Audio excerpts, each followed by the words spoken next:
So hopefully that doesn't happen again. It happened earlier tonight, so we will go ahead and...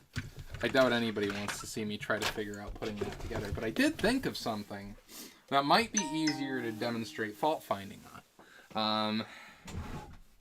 And that something is this guy right here. This is for commercial applications, so they actually built it decently. Right? So now it's for audio circuitry, but it essentially works very similarly. And it's a very simple circuit for the most part. So going through something like this, and this one's actually faulty too. So that's why I pulled it. But you can essentially just go through, right? And I think the issue for this one is the player wasn't getting power, right? But we have our continuity going there. So you basically just go back. So pod 1 is what we'll call this. I mean, we'll go from, right? Let's just say pod 1's not functional. Well, we'll find the signal from pod 1, right? And then we're going to take pod 1's signal and we're going to figure out where it goes across the board. So in this one's case, it looks like it goes above into this circuitry right here, right? If my camera will focus. I don't know what it's trying to focus on, but it's not focusing on what it needs to be focused on. Well, I guess it's also like really... What is this thing? This is a proprietary multi-audio board. So basically it's designed to play audio from a different signal from multiple things. So yeah, pretty much you basically follow it. So assuming the circuitry should go into here. Come on.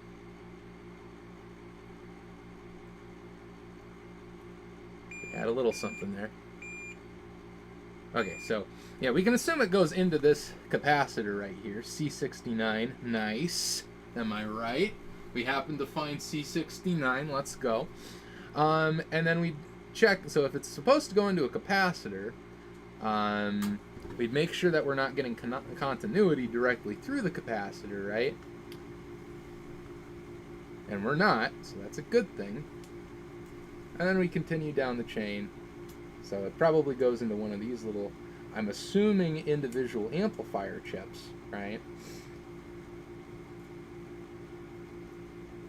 We should find something here.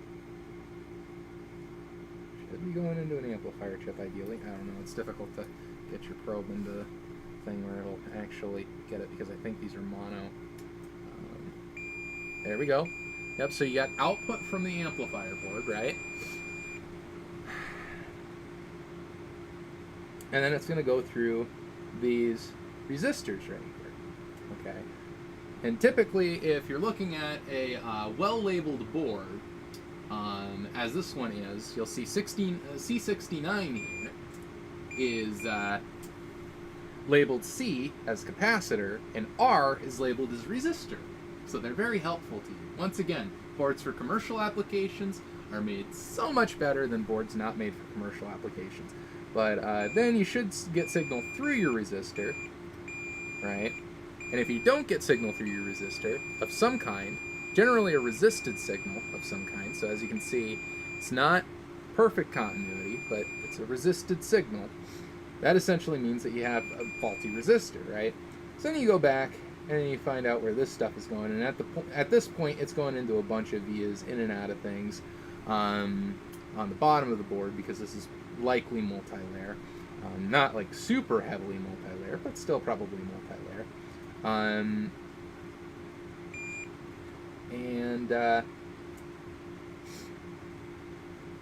it's likely going into these capacitors over here.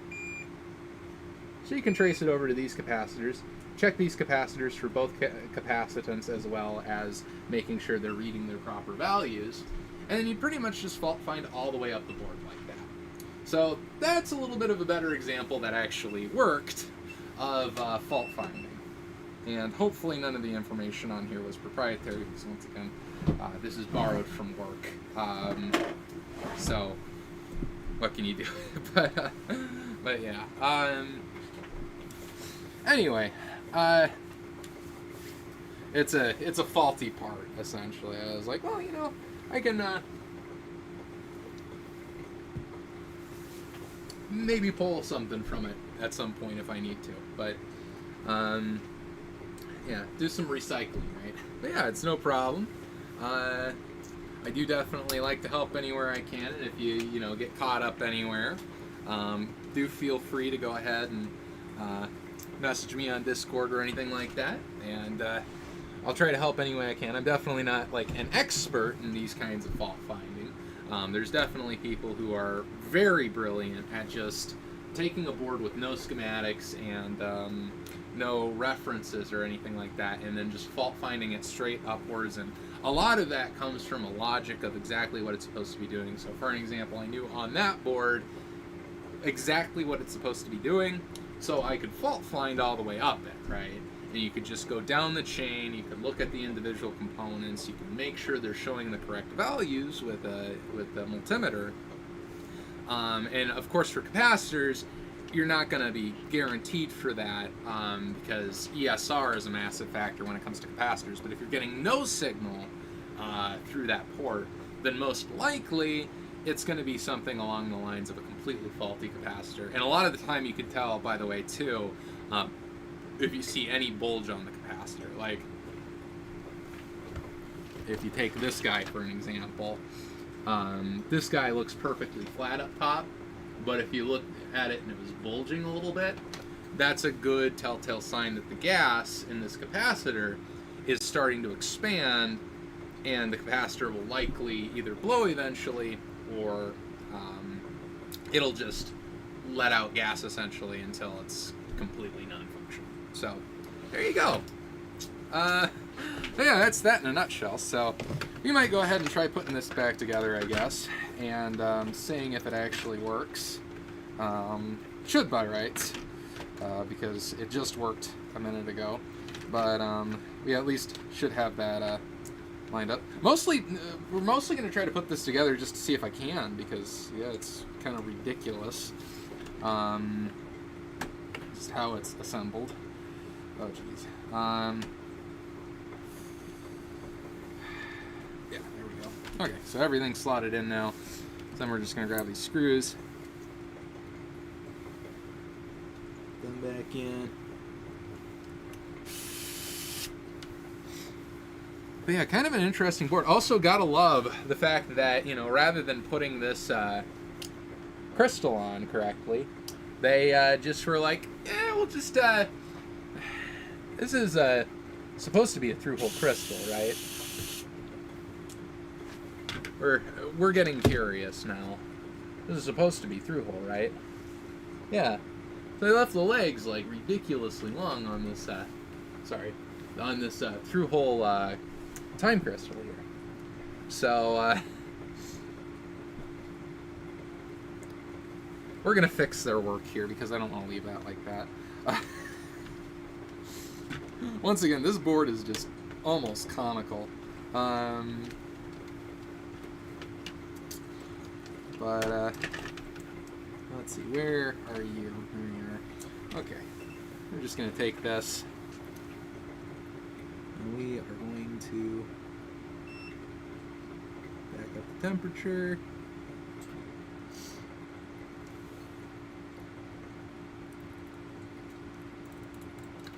There we go.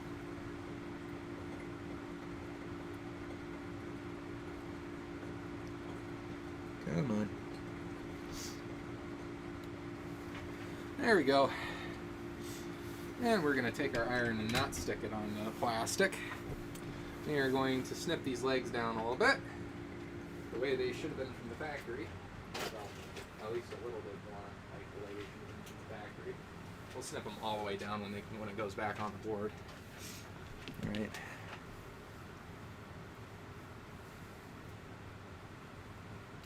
And then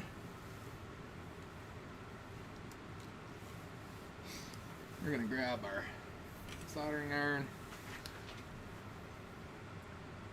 heat up these from the other side, stick these through, stick it through. Come on, stick it through.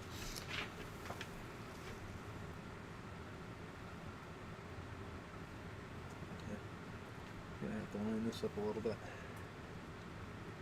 There we go.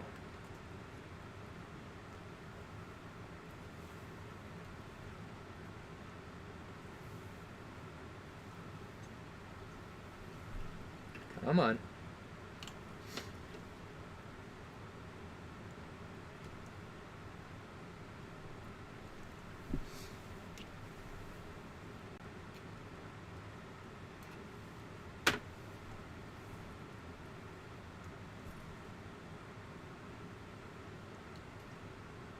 This is going to be the difficult part. Actually getting this leg through. There we go. Okay. Put that leg in there. And then we'll just teeter it down the board. Like this.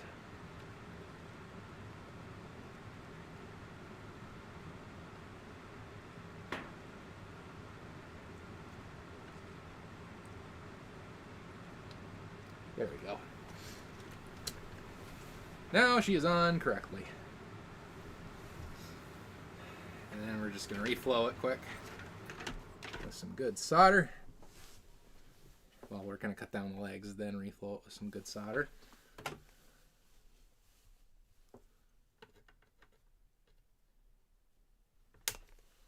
we go.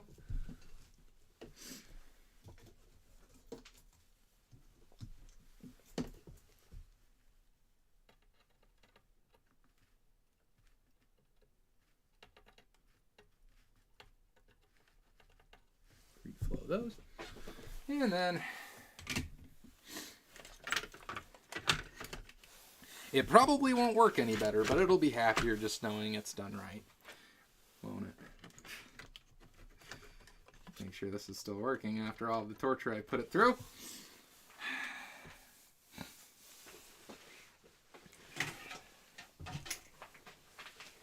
What are you?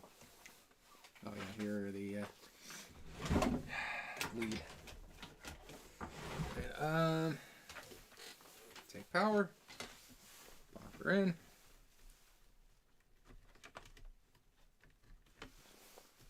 And we should have Sega, ideally. Yep. Better than new. And I'm going to go ahead and clean this board up a little bit. Because once again, why not? What can I say? If I'm going to be using this as like...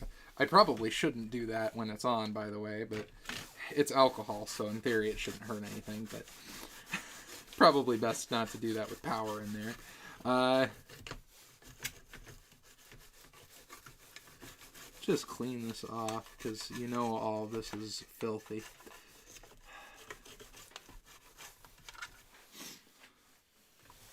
Alright.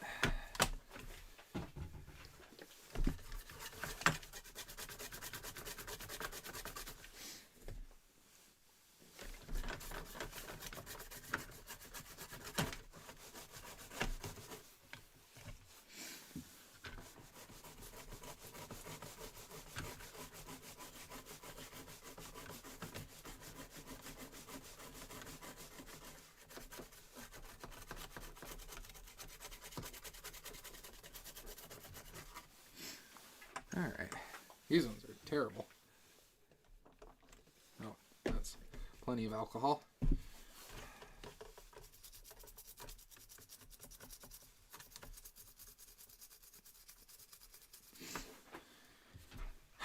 These ones are like downright... Whoever did these ones, dang.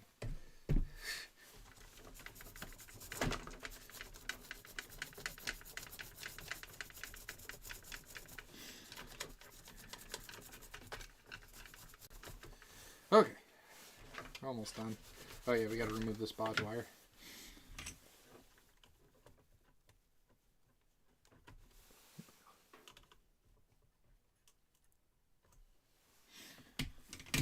Oh, you're not getting video.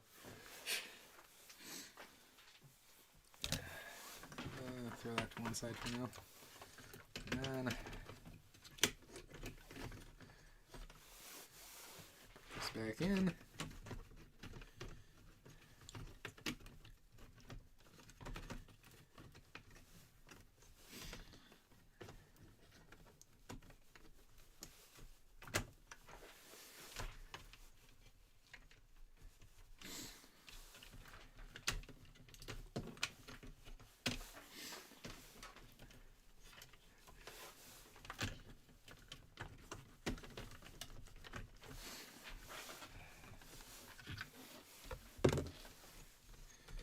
All right, that all together.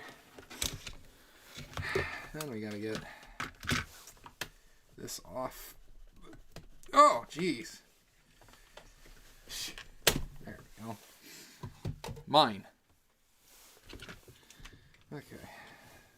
Put this all back together. More or less.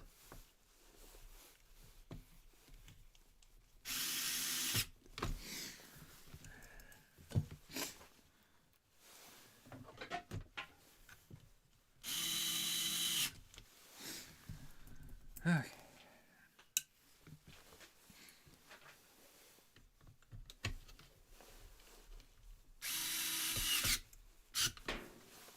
Might blow my nose quick.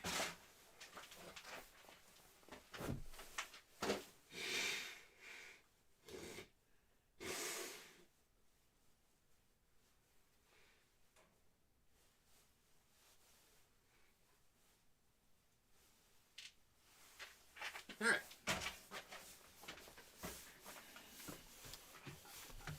Finish up putting this back together.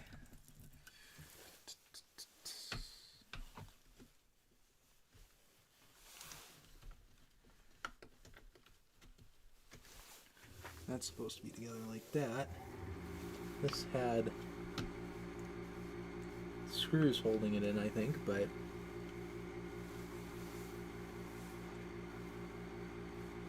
I don't think these screw heads are going to do that. Anyway. How were you held then? I know it was held in, but I don't remember how it was held in.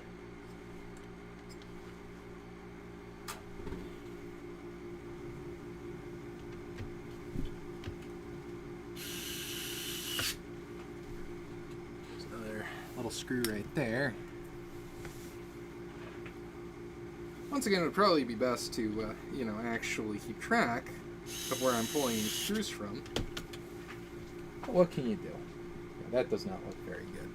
That looks like something that... So does anybody want to place bets to see if this will work after dousing it in alcohol while it was powered on? I think it should, but...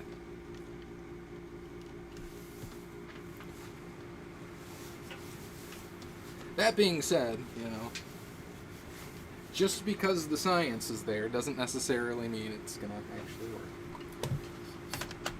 But it should. It should work. Look at that flax. Look at that go. Okay. Put this on.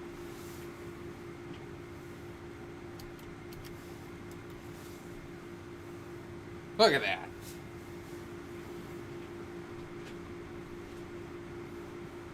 I swear the video signal looks almost a little bit like more contrasty, like more like it's supposed to. So maybe this would be a viable clone console if the video ports are actually soldered in, or the video ports actually soldered in correctly. Though this does actually have S-video, so that would probably be what I'd use, but given the option. But you know. That's just me.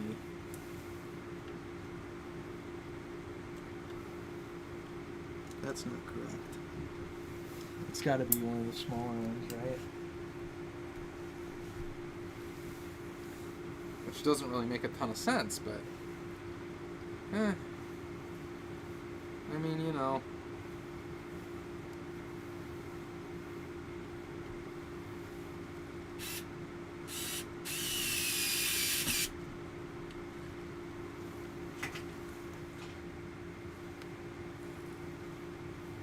Because, yeah, there's no other, like, small screw points.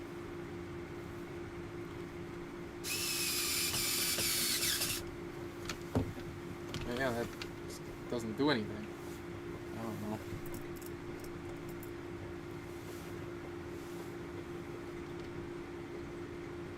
There should be 6 for these.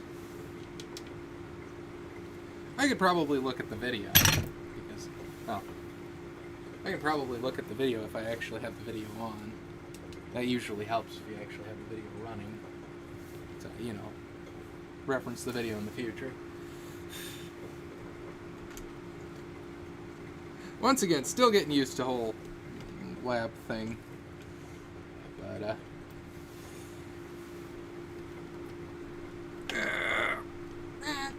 I swear it gets more and more difficult every time. There we go. It'll help when it's actually screwed into the board, I think, a little bit. But yeah, those screws just kind of go there and don't do anything. Like, they just sit there. It's kind of, like, once again, the more you take apart this board, and the more you put it together, the more you learn just how things shouldn't be put together.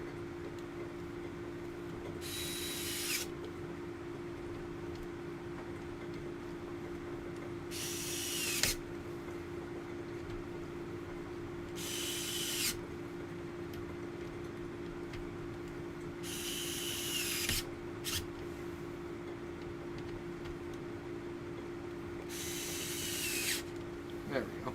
Now everything is good and attached. So we can pop this guy back on.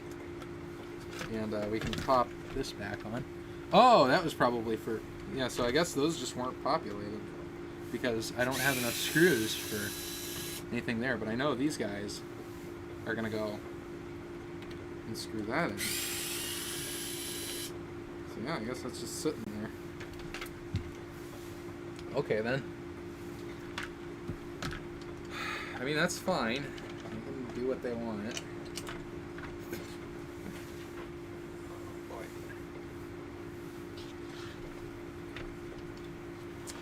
This is going to be easier standing up, I think.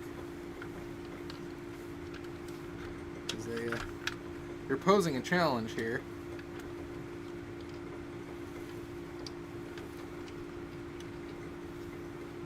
I actually put this back together. There we go.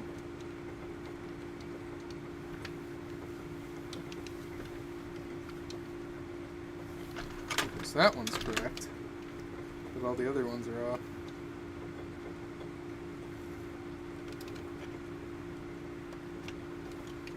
Maybe these need to be like the exact perfect angle for them to... Like, there has to have been a better way to do this type of thing. Come on. Yeah, that's... I think these have to be, like, perfectly centered upwards. And they should, hopefully, fall into place, ideally. Yep. Okay. So then we just need to do this. Nope. Okay. Just pretend that didn't happen. And then we just need to do this. Oh. Pretend that didn't happen. Come on. There we go. Now we just need to do this. There we go.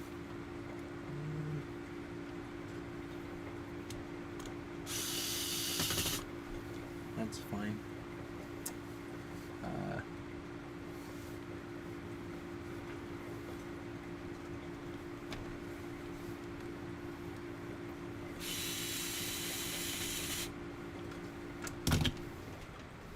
Go. Put it all back together. Oh, this fell out because it's not held in with anything. See, I don't think I lost any screws, but I think it's just pressure fit, honestly. I'm pretty sure that's how it goes in there. I could be wrong. Some people would say I've been wrong before, so.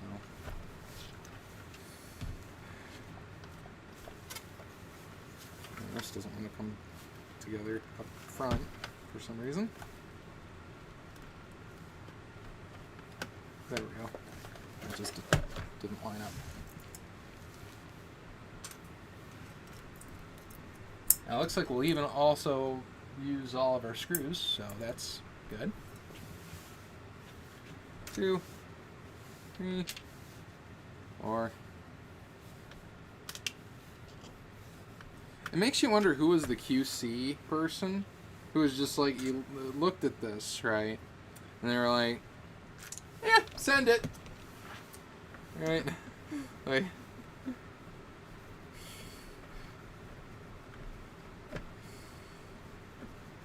that's just questionable to me. But that's just me, you know. To each their own.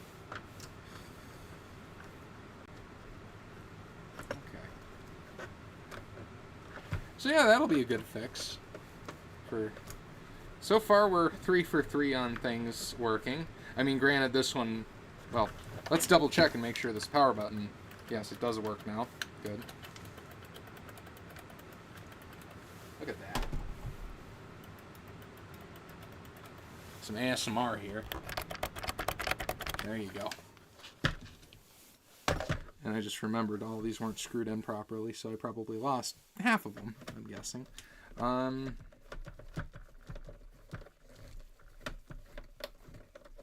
I just get excited for opportunities to do a little bit of an ASMR live stream. I also get excited for opportunities to not show my work on camera. So.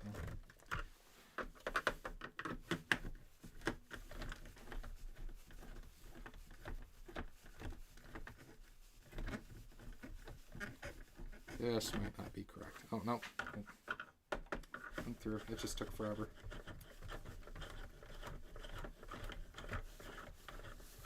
Oh, that one doesn't have a screw in it. That one does have a screw in it, and it's tight.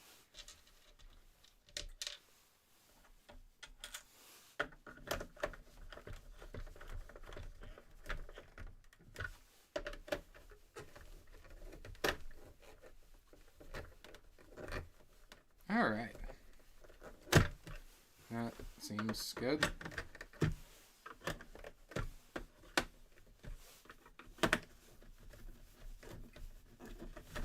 I mean, those ones screw infinitely, but they're in there, so.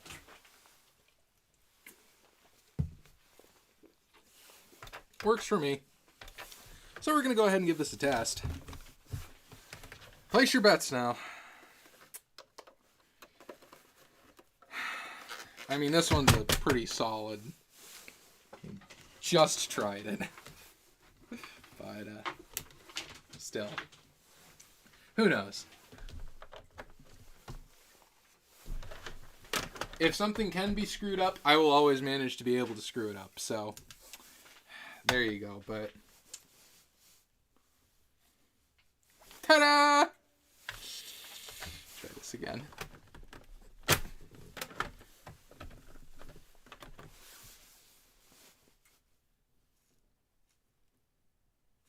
Ta-da!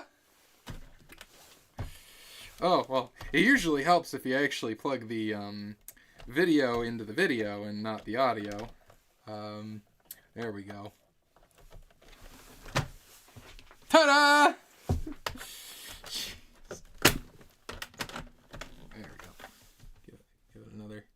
Go there. Ta-da!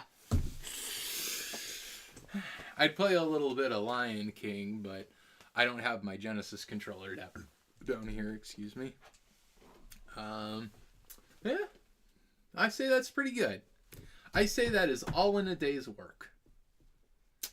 We got an N64 RGB modded. We got a Retron 3's power button working and video hopefully reliably working.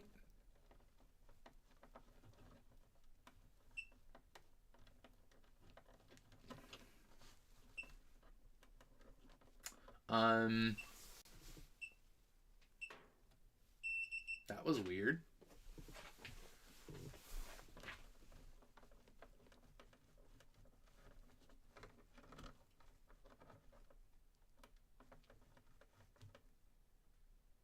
Maybe that port is faulty.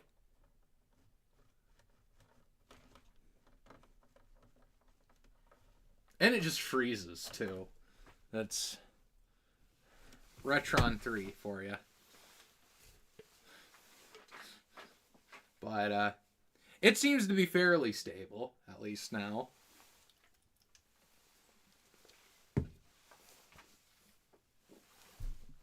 And it could be this cable, too.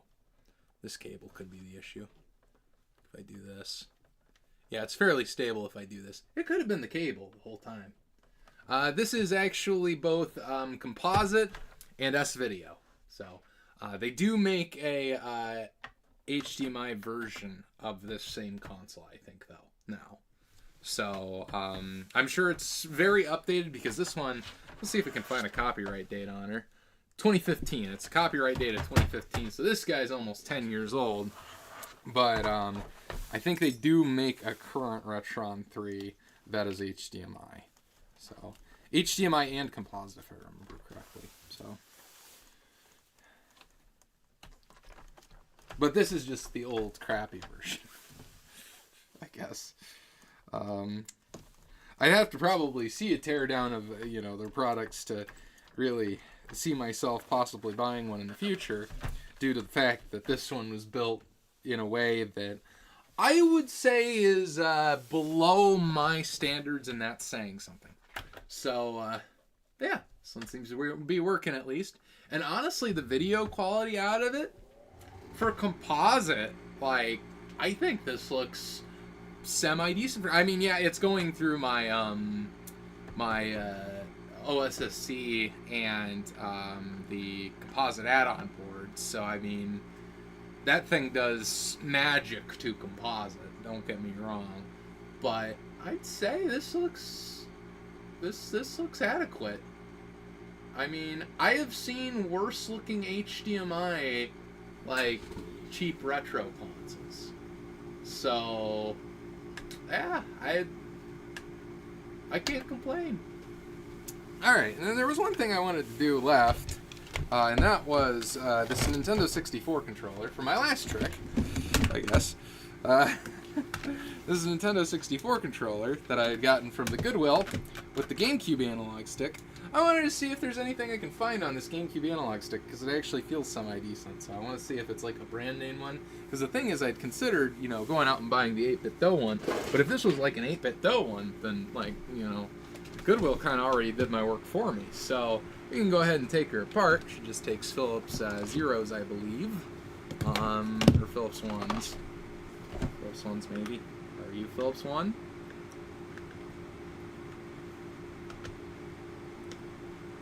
No. You're probably Philips zero. Are you gonna work? You're not Philips zero. You're worse. You're like Philips 2. Like Philips 10. You know what? We're gonna hope that this situation will actually work here. You're Philips. You're Philips 1. Okay, so we can confirm, because I think that one was Philips 1. Is this one gonna do it? Yeah. It does have a screw in there. That felt right. Oh. This one just don't want to grab. Okay.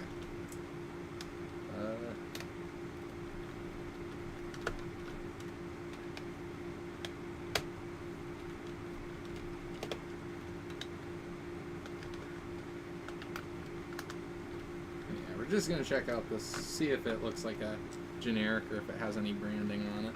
I'm assuming it's probably a generic. But, who knows? You don't know until you take the controller apart. And then we can also go in here and clean the controller, too. That's the other thing, because I do intend on using this. So, ready to go. I know, really exciting stuff. We're breaking new grounds with this stream. Really. I mean, with all we did today, right, we gotta do something that's somewhat boring and only for my satisfaction. But hey, if somebody else enjoys this, I figure I might as well keep the stream going, right? Doesn't hurt.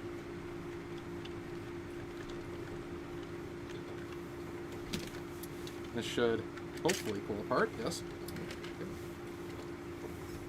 And we're just going to take the magnetic parts tray and hope that everything falls in it. Look at that. One more. One more. You can do it. There we go. Okay. That really wants to stick to my... I don't see any markings on it. Which should be an indication that it is probably just a generic. The Z button holds in tight enough. Look at that. How are you supposed to get that out? Oh. Yeah, that is in there. They really, yeah, it looks just like a plug-in replacement.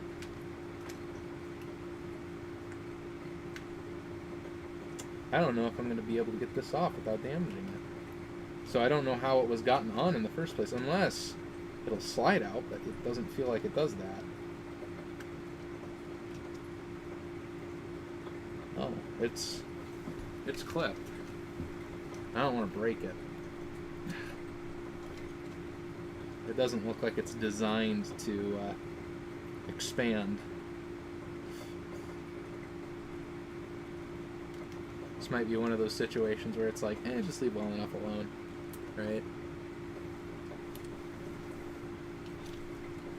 Yeah. I wanted to see if I could find any markings. They'd be on the front or on the back, and they wouldn't be on the front.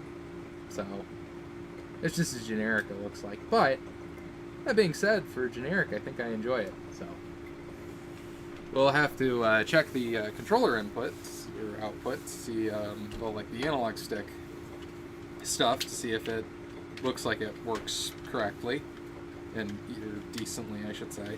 Because I mean, none of them really replicate the N64 sticks layout perfectly, but.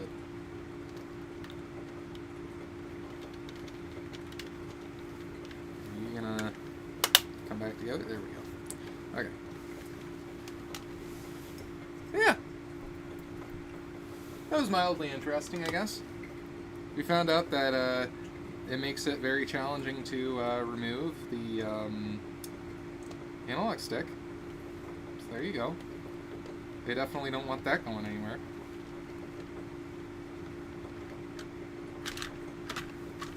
Okay, that should be good and tight. Oh, that never came out.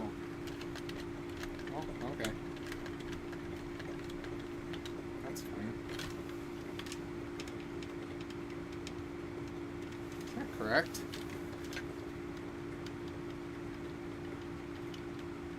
Yeah, but it feels weird.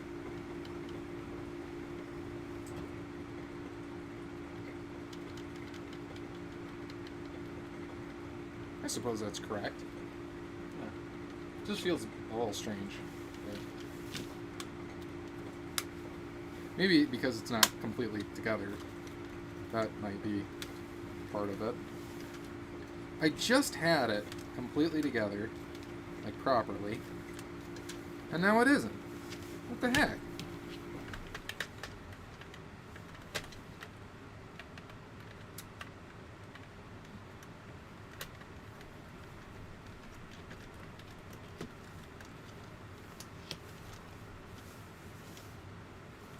Okay, so now it's together properly. Go like this.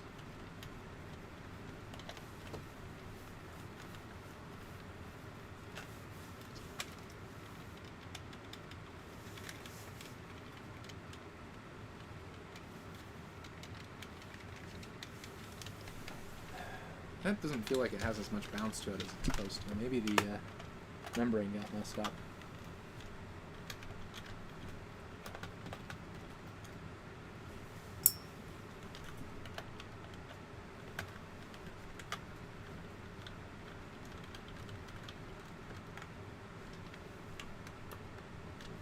I mean, I figure worst case scenario, I've fixed more than I've broken this stream. So As long as I do that, really, like, I've met my quota. Oh, that is in there, like, 100% correct. It just feels strange.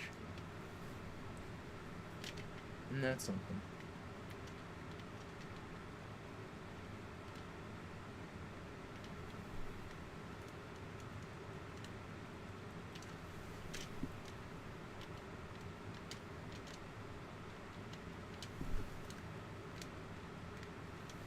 Yeah. Maybe it just feels slightly different because they're different colors. I'm running out of logical reasons, so we're just gonna go with that one.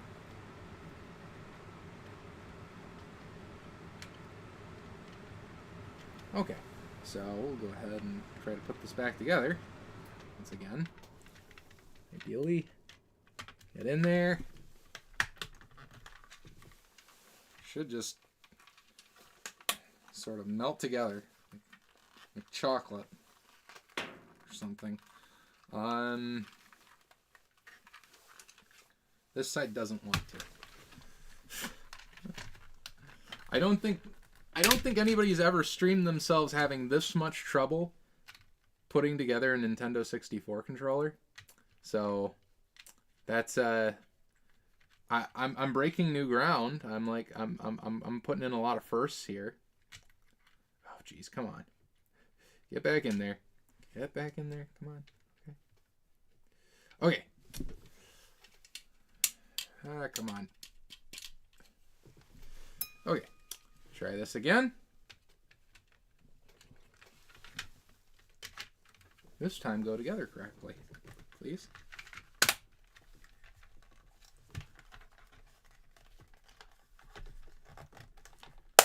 There we go. Okay, that feels clipped together. It almost feels better too, but we're not going to question it. Anyway, all right, we're going to go ahead and get this all put back together. And then I'm also going to try to figure out what I want to do next stream. It might be recapping my NES. Or it might be, okay, so here's the thing. I'm thinking of maybe doing these repair streams just kind of on the weekends. So maybe 1 or 2 a weekend, right? And then during the week, if I feel like streaming, I might actually play some video games. Novel concept, right? Playing video games on the internet. Who would have thunk it, right? And I've been thinking, you know what sounds good? How am I still streaming? That's a good question. Well, first, we got the Nintendo 64 done. Then got it cleaned, which was probably about half the stream. After you left when the RGB was done. Right. So, we got the console cleaned, which was probably about, you know, half an eternity it took to clean the console. Right. Made sure it was all working when it was assembled. It also got all of the contacts cleaned for the cartridge so that it works 50% of the time all the time, which is perfectly fine for me.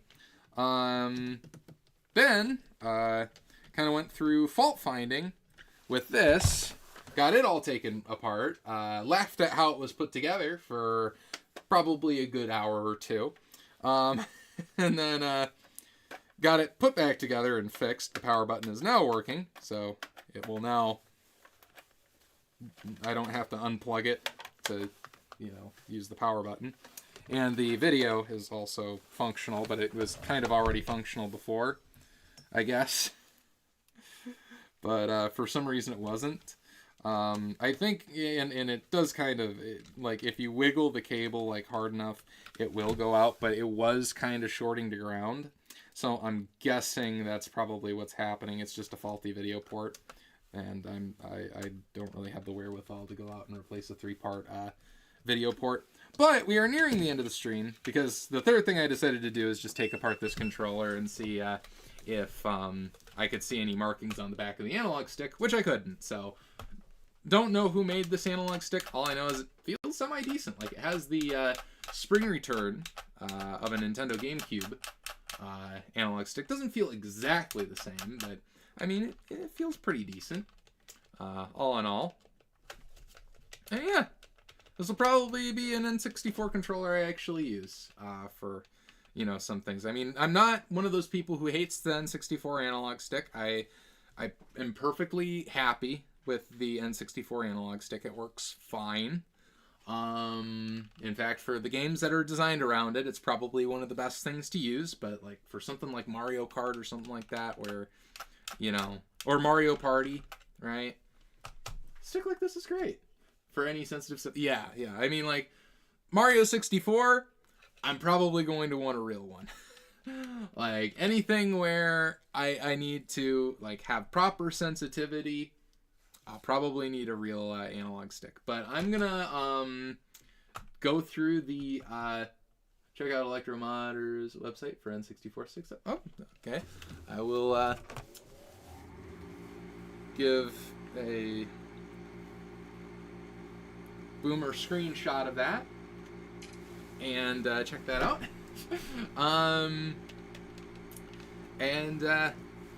But yeah, I mean, like for something like Mario Kart, where it's like sensitivity is not a big deal or anything like that, it's honestly just really comfortable to have a controller with the spring return style analog stick, and to not wear out my other analog sticks. Because though I have more N64 controllers than any man should, I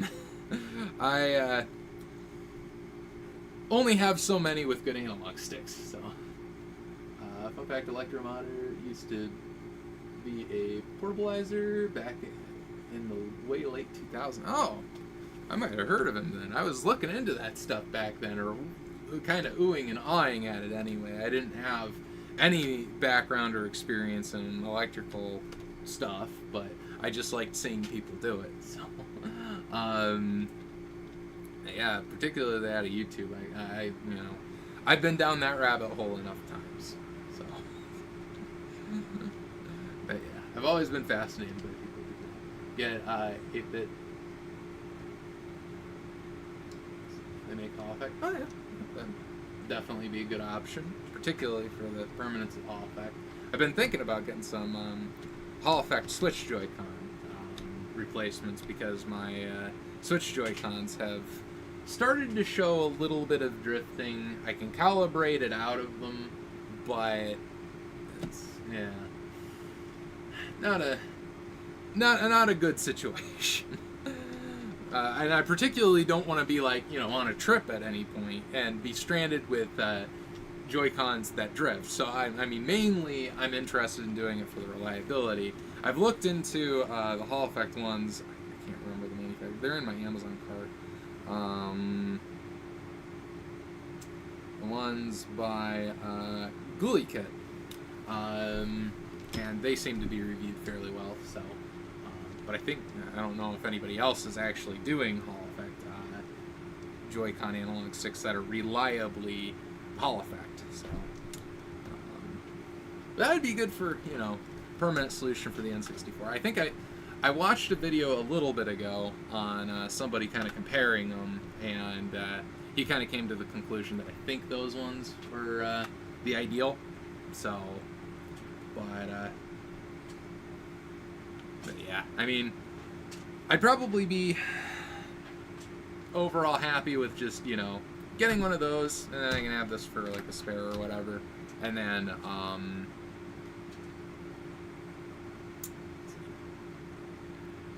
effect is okay. There are definitely some problems. Yeah, I mean, there might be some drawbacks to it, but I mean, the number one thing I'm looking for is reliability, because, you know, if I'm taking a trip or something like that, and you know, I need my Joy-Cons to be semi-reliable. Main reason is trying to emulate the original map. Gotcha. Yeah. And I mean, that totally makes sense, that they wouldn't be 100% like exact same compatibility, just like with N64 sticks. Nothing has the exact same gate as an N64 stick. Like, even if you still get, you know, really solidly made replacements, they're not going to have the same gate. Analog sticks are the same with China replacements. Yeah. Yep. I actually have some Chinese replacement ones that you know I bought because they were cheap, right? And I mainly bought them to have the like the retainer, like I can't remember exactly what they're called, but like the things that clip into the switch, like the rail. It had a kit with metal ones because the plastic ones on mine are completely worn off. So if you just like put any force upwards on the Joy-Con, it just slides right out. So let me open my eyes to the technical stuff. All right, I'll go ahead and open that in another tab, and I'll be able to refer to it later. Thank you very much for the information, by the way. It's always great to learn more stuff about this. I mean, particularly for controllers, because I'm particular about, I guess, the specifics of A, reliability, and B, controllers kind of doing justice and not being a hindrance. Like, if it's a situation where I'm using the controller and I don't even notice that there's a difference, then that's great. But if I notice something that is like, this is not right, then that will bother me immensely. So that's why for a controller like this with, you know, the cheap analog stick, like the GameCube style replacement, like something like Mario Party, for the most part, where, you know, you're putting a lot of wear on the analog stick already, and things like Mario Kart, where once again, you know, the exact precision isn't too bad, and I mean, I could play it perfectly fine. That would be kind of the use cases for this, but things like things where you need particular precision, like Mario 64, like it controls in a very particular way, and like I did 120 star on Switch, like the like 3D All Stars collection, but it was not the ideal way of controlling that game by any means. Like the whole time I was basically like, yeah, you know, this is okay, but the N64 controller is absolutely the way this game is designed to be controlled. So, but yeah, let's see, something tricking.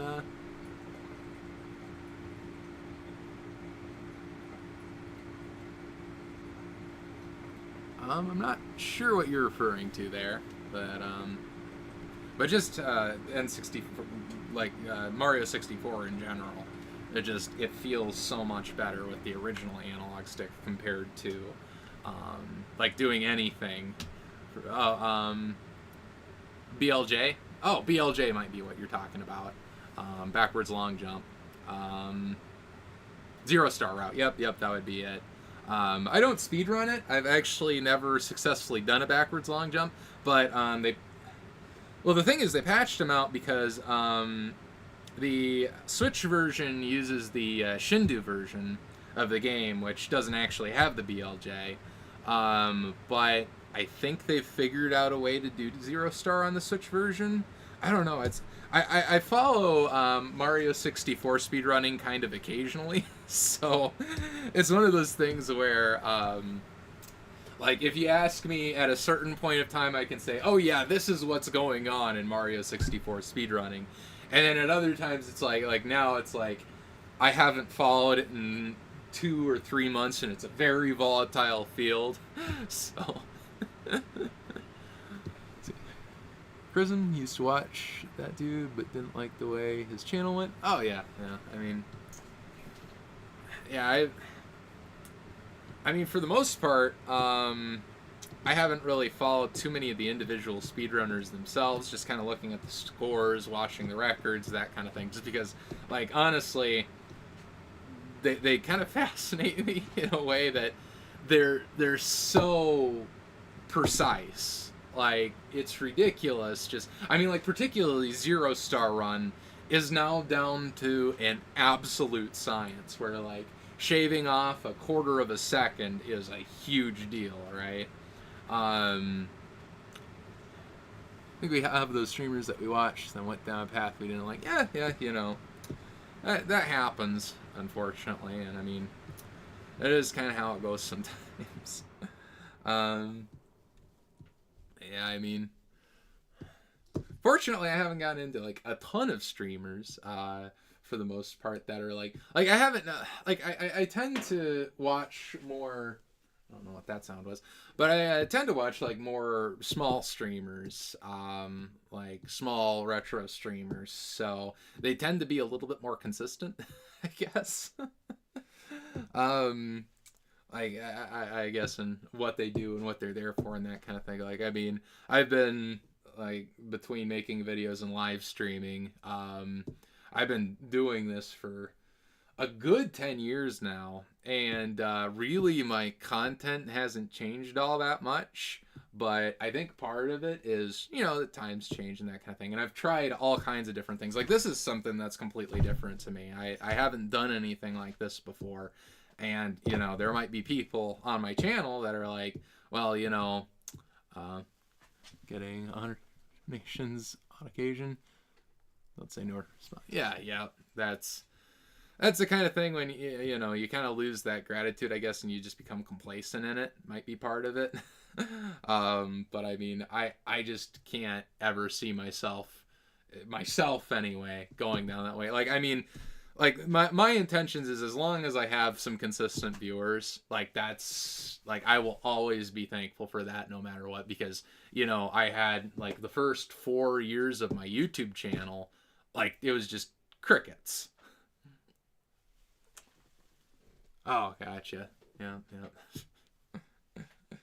But yeah, for my YouTube channel is pretty much just nothing for the first 4 years, and then I've kind of gotten to that point where when I upload a video, and part of it's, you know, kind of friends I've made online and that kind of thing, you know, there are people actually watching my videos, and, you know, somebody or, you know, multiple people are going to leave comments, just, you know, and it kind of creates that effect, I guess, of, you know, that I'm actually doing something that's worth putting the time into, so to speak. So, I mean, that's just kind of my perspective, but I understand that some people who watch my channel, I almost didn't want to watch you because you're affiliate.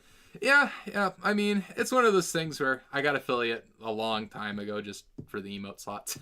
But, yeah, it's one of those things where I feel like whether I, you know, ended up ever doing this and anything financial ever came from it or not, like, that's never going to be generally my intention for doing this, just because honestly I've always done it as a hobby. I mean, ever since I started doing YouTube, it's always just been a hobby that I've enjoyed doing, and I've done it solely for the purpose. You literally could have gotten emote slots with it. Yeah, I know. But you know about that back. I'm not as consistently into the Twitch thing as I'd like to have the time to be, I guess. I mean, I know about all of the emote stuff now, I guess, but you know, back then it was more so. I mean, part of that, like, that really is disappointing now. You don't pay an expensive tax. Yeah.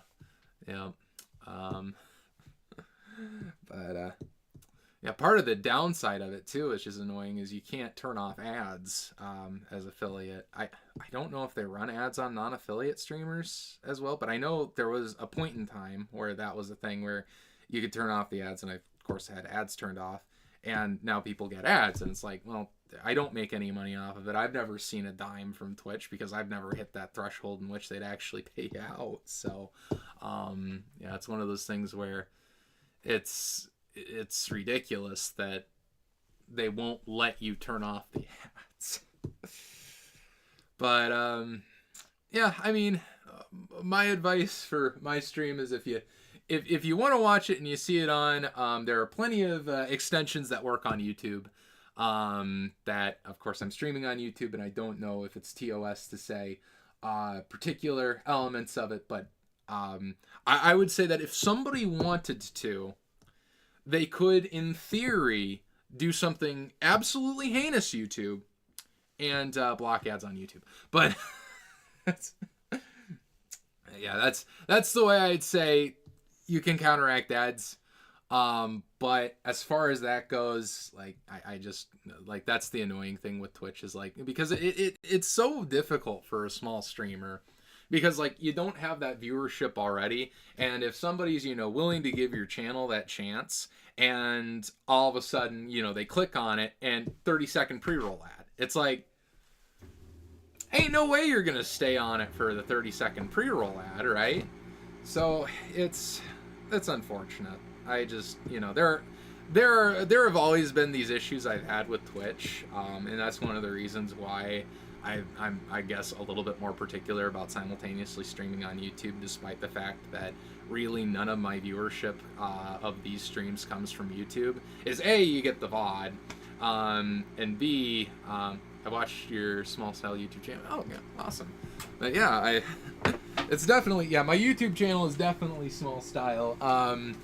I could say underproduced would be a word to describe it. I do very minimal editing. I literally sat through it. Yeah, pretty much.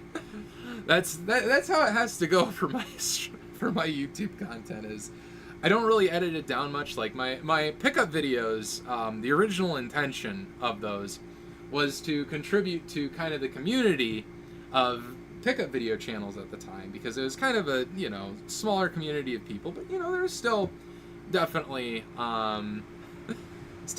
some larger channels starting to emerge from that element of the pickup videos. But I wanted to contribute to kind of that small community, and then when I started in it, it pretty much died, and then it was just the 3 people who actually got viewership, and it's like, really? I got into it at all the wrong times, I guess you could say. But what can you do? Problem is most of them are dumb as rocks and they don't want to listen to commenters. Oh yeah. And they block links assuming they are popular enough for spammers. Yeah. I mean, it's one of those things where, for one thing, I'm never going to automatically block chats and that kind of thing. I don't think links should be blocked in my... Well, you've sent links in my chat, so I know they're not blocked. They shouldn't be blocked. Because generally speaking, my channel isn't big enough for spam. I mean, you get the one, like, bot spammer or 2 bot spammers occasionally per stream, and you just ban them and move on with your life, right? And then, you keep doing that enough for the while that you've been streaming, and then you don't get that anymore.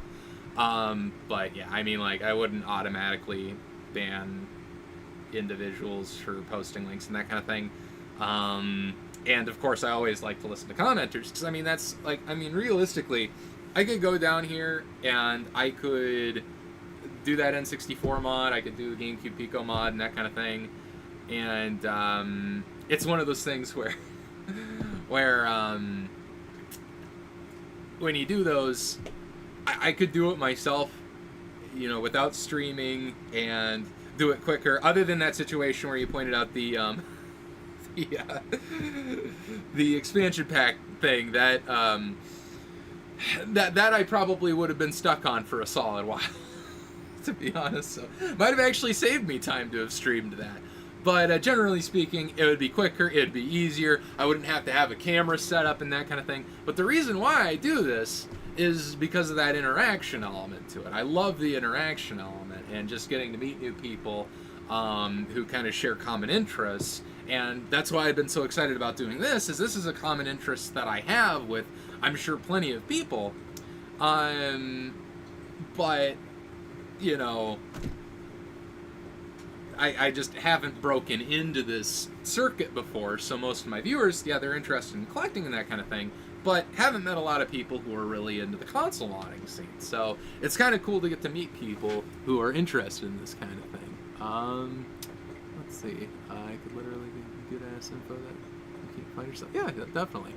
And that's one of the things that is beneficial, is like, as good as search engines have become nowadays, nothing is better for finding things than somebody who already knows the information about it, right? Like, just knowing that person in a community sense, where you can ask them something, it makes all the difference.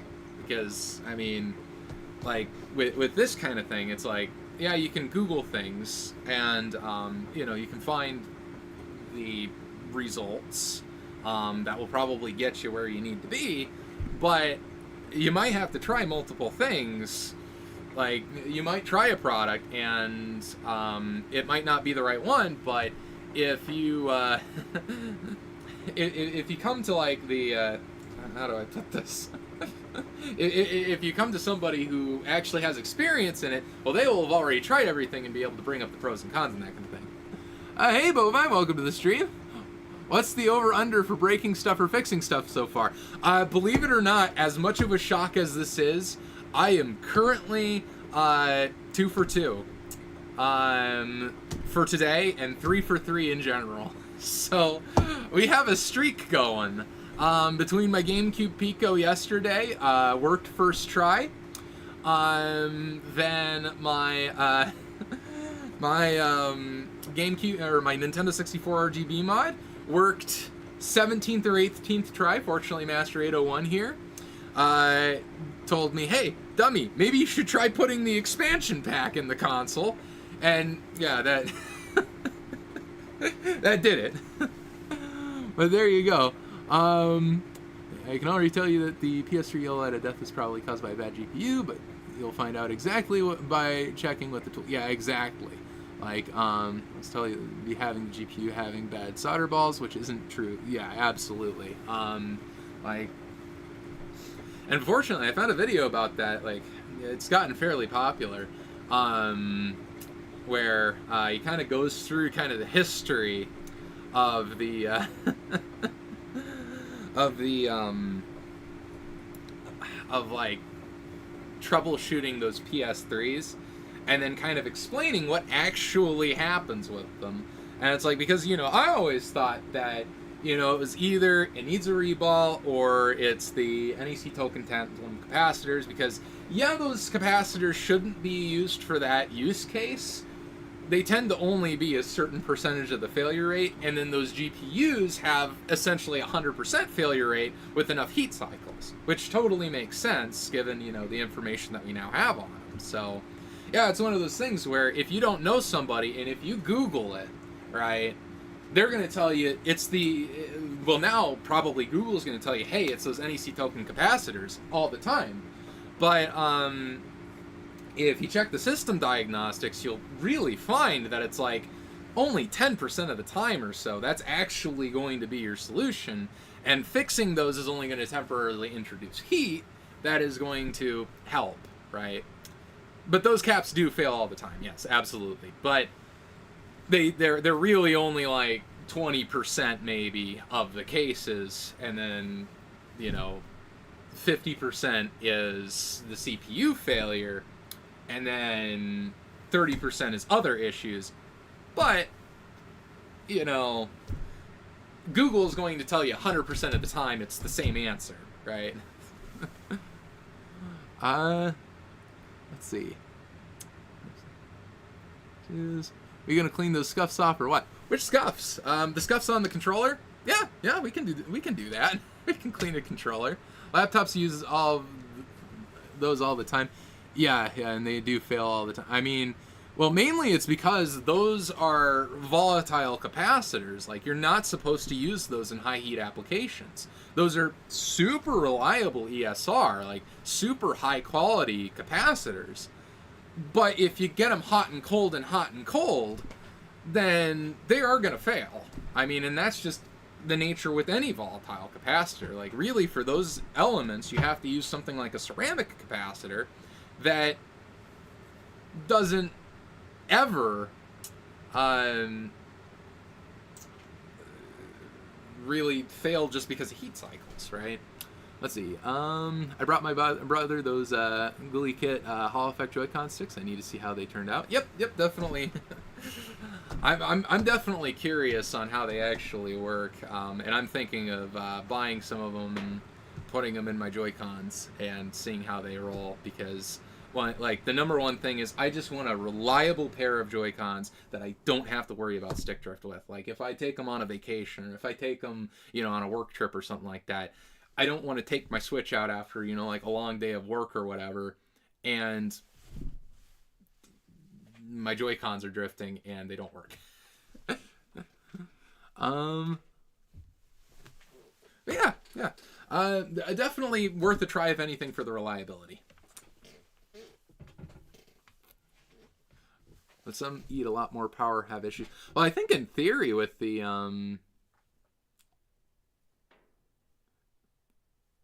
let's see.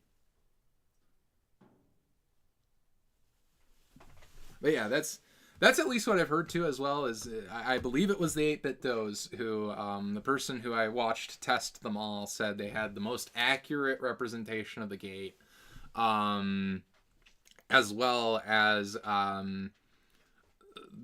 just in general the it's difficult to explain because I'm not like a analog stick expert, but we'll just use the Mario running example, right? In Mario 64, if you tilt the stick, then Mario will walk slowly, and then basically the extreme of it, he'll start running, and then if you go back from the extreme, he won't run as fast, right?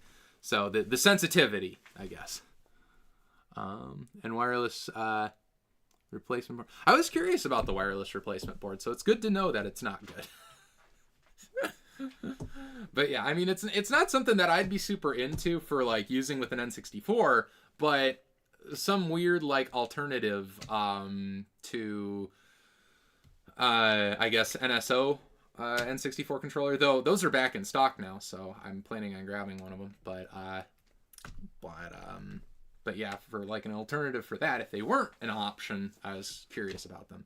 What's the camera mount you're using overhead? It's a good setup. Thank you. I'm using my Sony Alpha 6000 with a like cheap like extension boom arm stand from Amazon, hooked up to the rafter ceiling of my basement. So it works. It does the job. And it looks super crisp, and it's going through just a cheap Amazon capture card. It doesn't have N64 support as far as I know. I thought I saw somebody use a Bluetooth dongle that maybe a third party makes for them, but I don't know. I could totally have that confused with something else. A6000 is such a workhorse. Absolutely. I love this thing. It's great. It's a great camera. I ended up with it as a pawn shop find, and good enough for government work for sure. Yeah. Yep. Good enough for what I do, right? Actually, like, better than what I should in theory probably have. One thing that I might need to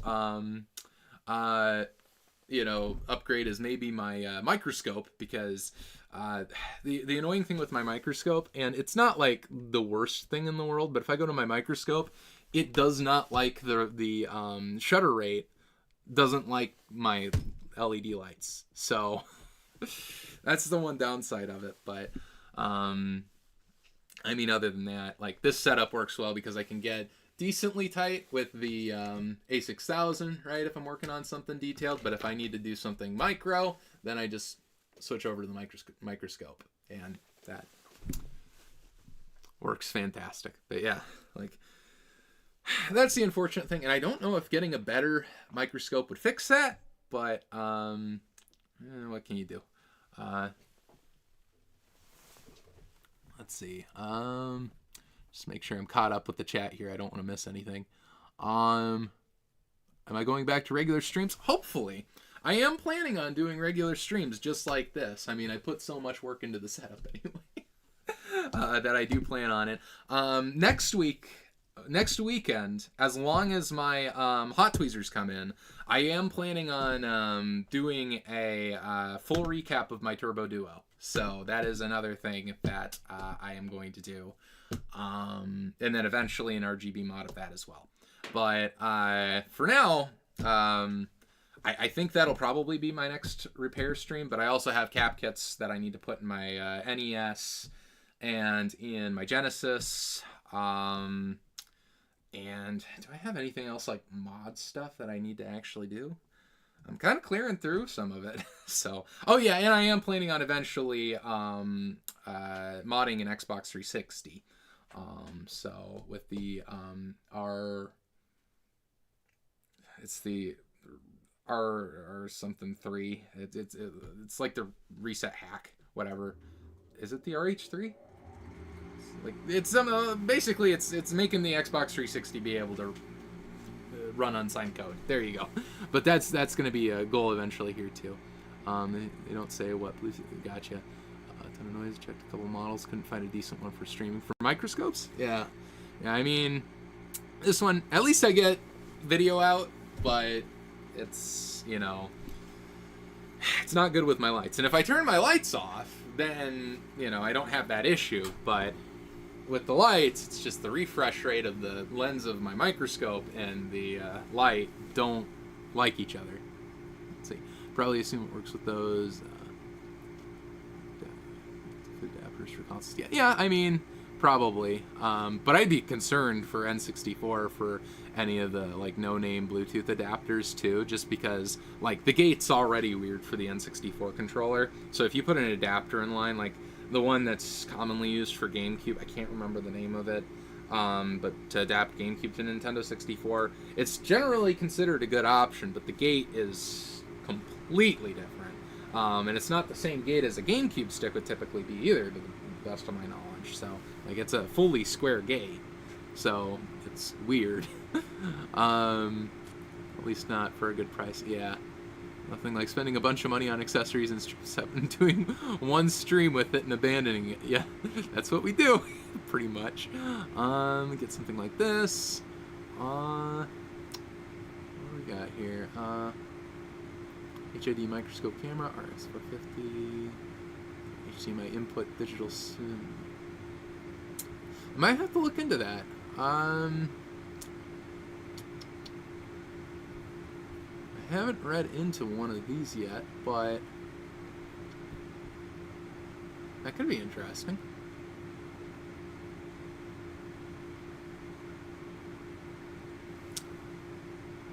I mean, it says 60 FPS at 1080p, so that might help with the flicker in theory, because it'll be refreshing at twice the speed.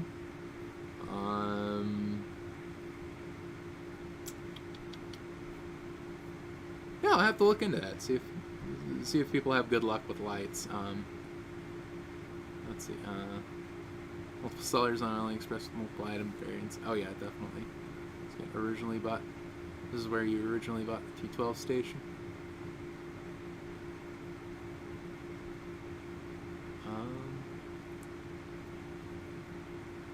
Yeah. I actually bought my T12 station from Banggood. But I bought a, what's the other brand of one that I got with the hot tweezers, just to mainly try out, because it was mainly try out price for hot tweezers, because if you're buying hot tweezers, basically your options are those cheap Yuya ones that are like 40 watts entirely, so 20 watts on each side, and it's like that won't do anything unless you're like working with tiny stuff, right? Then your next step up is like $200, and I was like, well, I would like to find something ideally for 50. For like 100, right? I mean, I think 100 would be where I would be like comfortable, right? But found that station for 50, and it's a T12 soldering iron station. So worst case scenario, I have a second T12 soldering iron station, which I wanted anyway, so I can run two different tips at the same time. But there you go, AliExpress lottery system. Yeah, it's. Don't look at your T12 station, you'll literally be pissed at the markup you paid. Well, for my Kesker one, I think I paid something like 45 or 46 or something like that, but I got a good one. So, I mean, there's merit to that. I know they're probably like 30 or 25 now, but I got it like, jeez, has to have been 4 or 5 years ago now. And I've gotten a good enough use out of it. I'd say I have comfortably gotten my money's worth out of it, which is what I care about when I buy something. Like, I don't care what it is now. I care that, okay, when I bought it, did I get enough use out of it that it justifies having gotten it then? And really, as long as that price difference isn't exorbitant, like if it was hundreds of dollars, that would be one thing. But paying like sub $50 or whatever for it. And the funny thing is too, I ended up actually getting it for free because I said I got a good one, but it was actually dead on arrival. Is the funny thing. So I'm like, I don't want to open this up. I don't want to deal with it. Banggood typically, if you prod them enough, they'll let you return stuff. I'm just going to try to get a return and then get another one, right? And they were like, okay, show us a video of it not working. I showed them a video of it not working, and they said, okay, well, we're just going to give you your money back. So I ended up getting it for free, essentially. And I was like, well, now that and they were like, you can keep it. So now I'm like, well, now that I have it, I might as well open it up and see if I can figure out what's wrong with it. And it turned out being that the connector for the power cable wasn't soldered on correctly. So I just had to fix my new soldering iron with my old soldering iron, and I ended up sort of getting it for free. But I just had to fix it first. So there you go. It was an easy fix. Like, honestly, if I would have known that was the issue with it, I probably would have just done it. But I was like, I'm not going to open this up and end up not having an issue where I can't return it, right? But anyway, just close your eyes, order, and hold your breath. Pretty much, yeah. That's one of those things. That's why I always try to buy inexpensive things from AliExpress, because you really never know what you're going to get. Ordered some, haven't received an order. Yep. So far, I've received everything I've ever ordered from AliExpress. That being said, the reliability of overseas postage and freight postage and that kind of thing can be hit or miss. Just what you get. Yeah, pretty much. Tons of mods just sitting around waiting to be done on stream. N64 HDMI, GMPS2. Oh yeah, cool. Definitely will love to see those streams if you ever get around to them, for sure. Yeah, and some sellers will send you the wrong stuff. That's, yeah, I've had that happen before, and it's like, come on. but yeah, usually I've never had issues with not receiving at least something from that seller. But Banggood I've never really had too many issues with, other than receiving the broken soldering iron. But that being said, they just kind of were like, okay, send us a video of it not working. Okay, send us a video of it not working again. Okay, we'll return your money to you. You don't have to do anything else. So that's not too bad, right? But it took like a week and a half. It was kind of a ridiculous turnaround time, but what can you do? There are tons of RC stuff from them as well. Much better success and service than Ali. Used to ape shit before they bopped out. Quick link. Seen it in a few out of the box model. Yeah. As long as we never go the Temu route. Never get that desperate.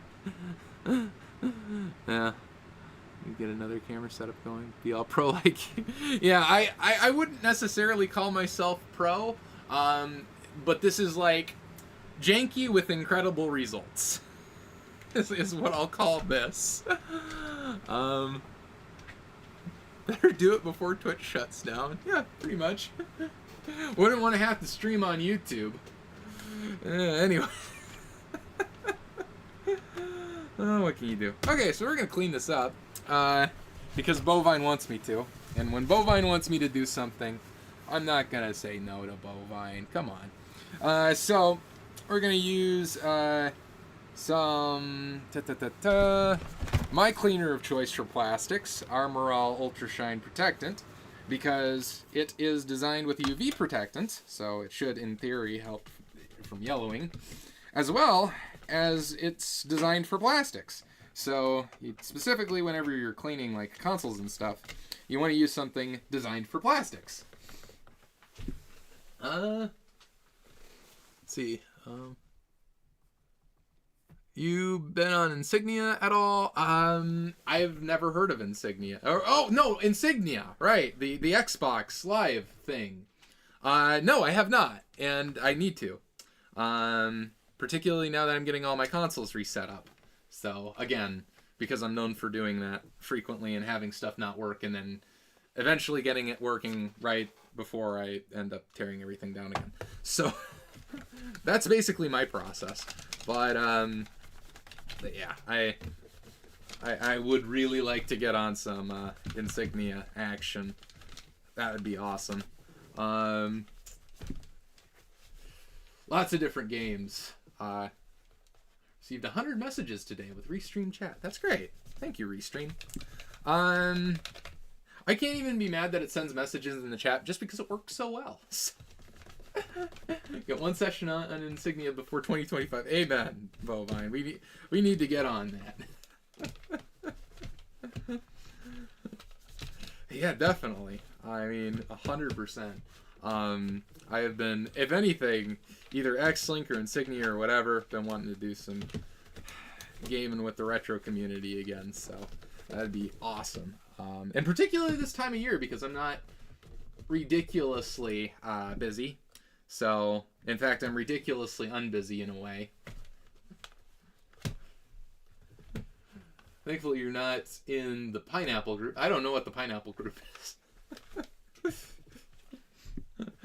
All I know is I'm not in it, as far as I know.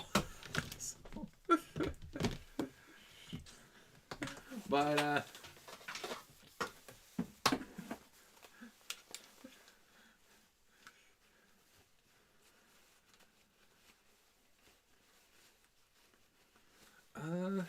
this looks all pretty much good, other than whatever the heck this is. What are you? You seem to be removable. That's good. Yeah,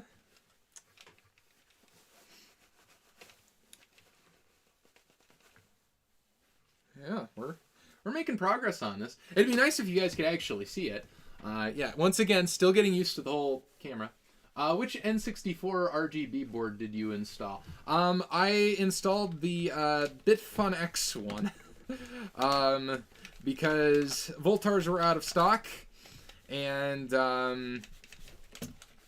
that was the one I was able to find. So, and of course, now that I got around to installing that one, he has a restock date. So there you go. It's pretty much how things work for me. But hey, you can never RGB mod too many N64s, so I might I might end up just buying another one and RGB modding my other N64 with it. But so far, it seems to work fine. So, and it seems to have used a actual Texas Instruments video amplifier. So, that's good. I was worried it might be a knockoff. So, because you know them, but.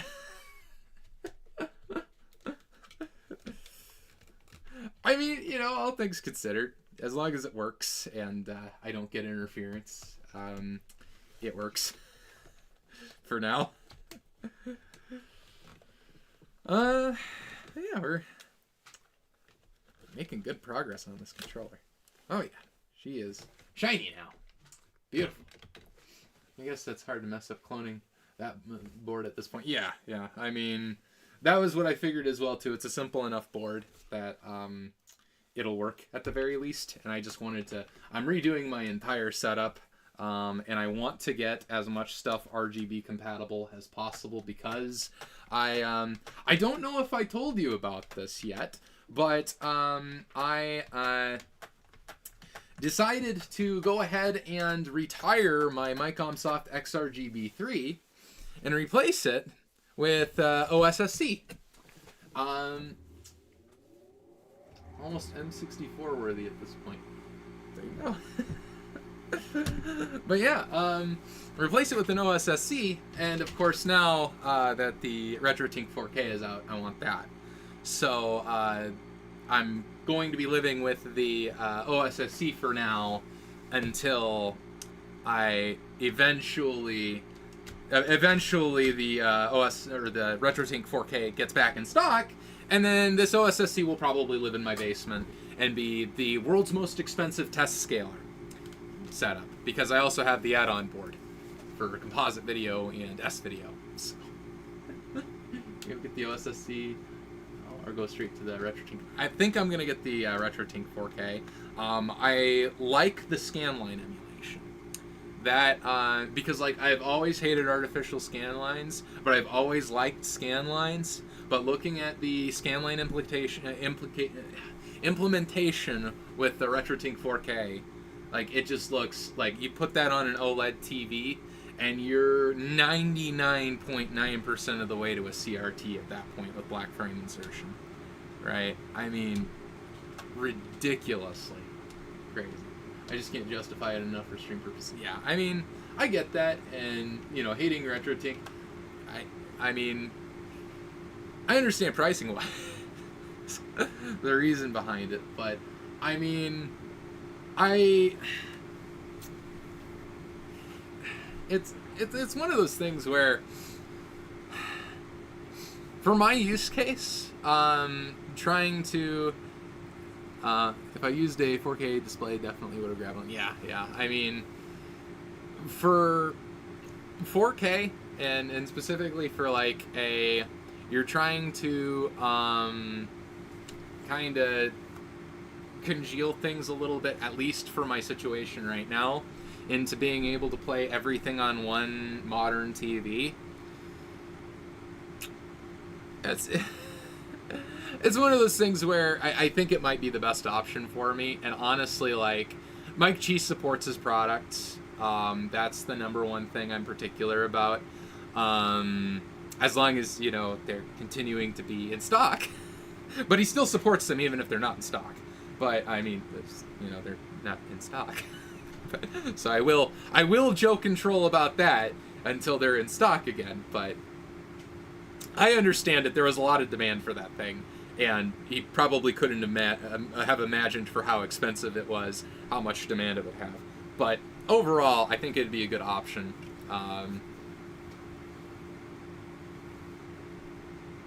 For my use case. Hard to find reasons to hate on it. Yeah, I mean, I agree. I mean, once again, the only thing would probably be price, but honestly, it's such a niche product that, I mean, nobody else is doing it. It's, like, I mean, other than if you consider OSSC, and still, nobody's doing the exact same thing, I guess, in that respect. Like, OSSC, as great as it is, and as 90% of the way as it is there are things that the OSSC won't do. But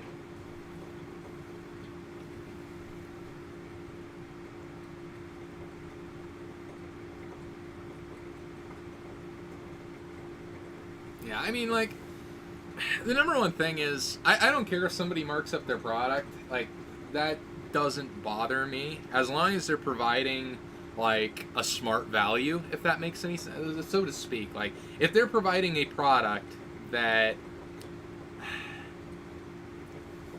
how do I put this?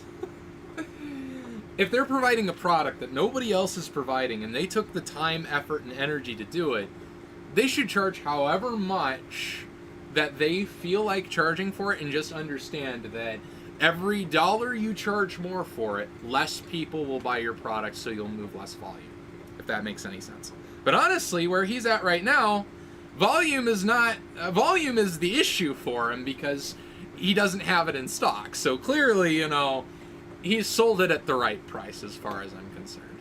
That's the way I figure the math on those kinds of things, but that's just my 2 cents on it. I mean, everybody's entitled to their opinion, and I personally value everybody's opinion over my own. So there you go. But yeah, that and the after purchase support. I mean, like, the main thing is, it's going to be supported. It's going to be updated forever, essentially. So, like, I'm not going to be buying something that's obsolete in 5 years. Like, I really feel like you really can't iterate on it further to make it any better, right? I mean, essentially, right? There's not much you could do to it. Not much you can do in a scaler to make something that emulates CRTs as well. And, you know, or it goes either way with it. Emulates CRTs, or, you know, makes the crispest, cleanest digital image possible, right? But, agree to where you're running. Okay, so I could easily have charged 1K and still sold out. I wouldn't have bought one, but I'm on the low end. That's not for everybody for sure. I completely agree with that. You know, it's like a lot of audio products, for an example. I'm kind of bigger into hi-fi than by any rights I probably should be. And it's one of those things where it's like, you know, you can go out and you can buy, you can have it be normal for people to go out and buy $1,600 TVs or whatever, but if somebody pays $1,600 for a turntable, people will somehow look at that and be like, that's ridiculous, right? And then you remember that turntables are never going to be obsolete. That TV is going to be obsolete in 5 years, right? So that's the way I look at a purchase like the RetroTink 4K. I like the idea of essentially buying something that is going to be the last one that I have to buy, right? That's kind of where I get into it. That's why, you know, I won't, you know, even question the fact of, you know, maybe spending a ton on like audio equipment, is because they're not making that stuff any better than they're making it right now for the rest of my lifetime. But that's just one of those things. And once again, you know, everybody's entitled to their opinion. I do appreciate the discussion for sure, because, you know, everybody has their points, and once again, I really appreciate that, and it's kind of cool to have discussions like this and kind of, you know, go through it, so to speak. But did everybody have a product? You would have set the price at 200-ish. That's only middle class can afford. China hurts them. If you don't sell to everybody, you're hurting 2/3 of the market. Yeah, I mean, I definitely see that element, and, you know, there is a realistic chance that a Chinese clone of the RetroTink 4K shows up and it's significantly cheaper, right? And they don't have to do any of the R&D, they don't have to do any of that. But then you have to ask, you know, whose margin's better at that point too, as well, because I mean, yeah, Mike Chi might have a fantastic margin on the RetroTink, and I mean, in theory, you kind of have to have a decent margin on it to, you know, actually justify the R&D to make a product like that as a full-time thing. But then, of course, you know, when the clones come out, you also have to counter for that, unfortunately, in your margin. Right? So, I mean, like, if I released a product on the market like that, like, let's just say tomorrow I invented a retro scaler or something like that, and I put it on the market, right? I would be countering in, okay, what are the hours I put into making this? How many do I expect to sell? And then how much am I going to lose when this eventually gets cloned, right? I would probably consider all three of those myself. So, I mean, I understand both sides of the argument, and I completely understand, you know, somebody going out and buying a clone, you know, if it's like, I can't pay this price, you're not losing a sale from me, but I'm essentially getting, how do I put this? I'm essentially getting what I want, right?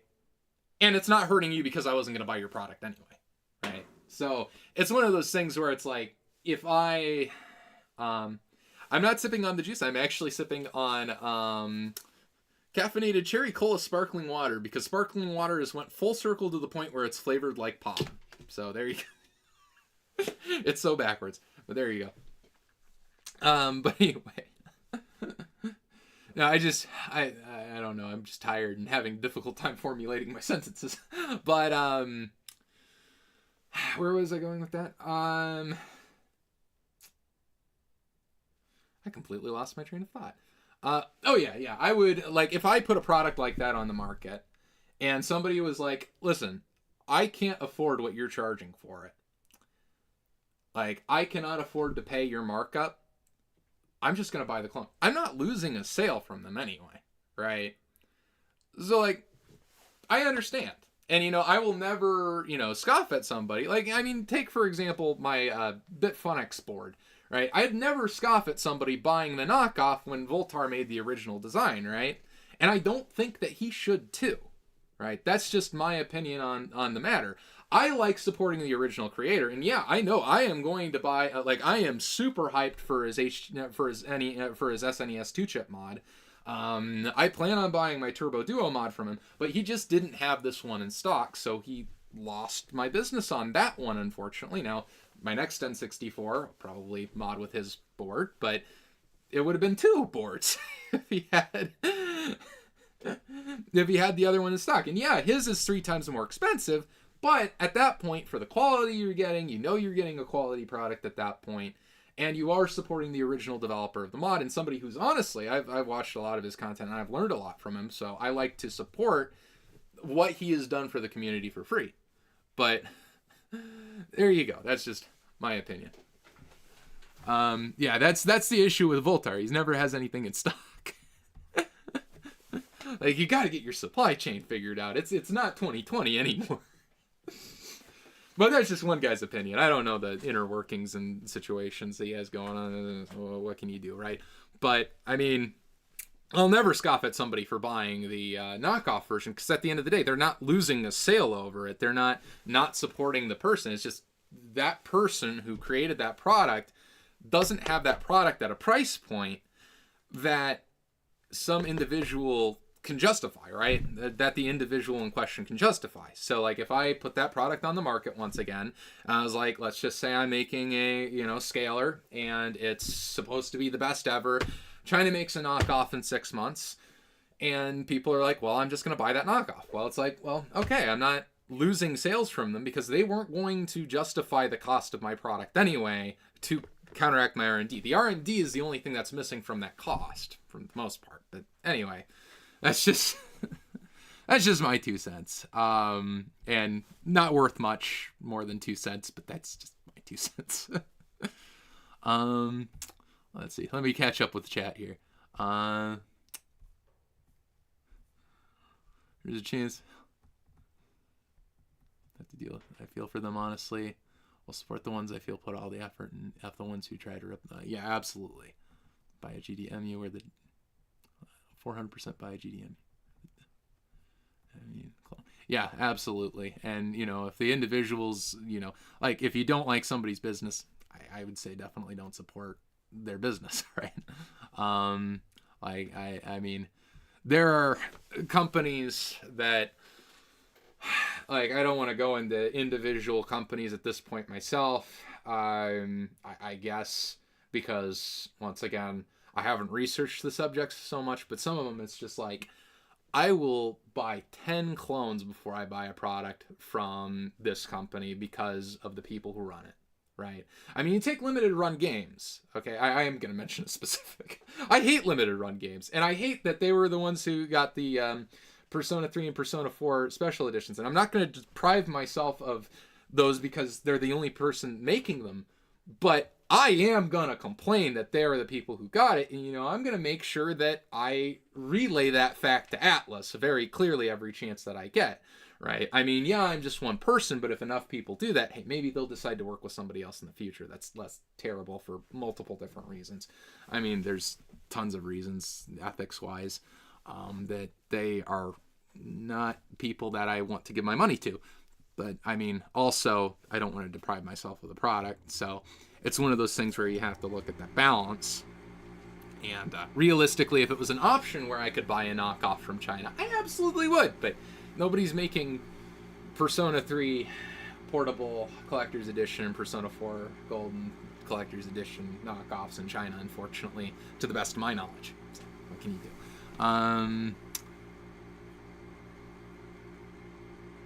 I'll literally buy a knockoff in the supply chain.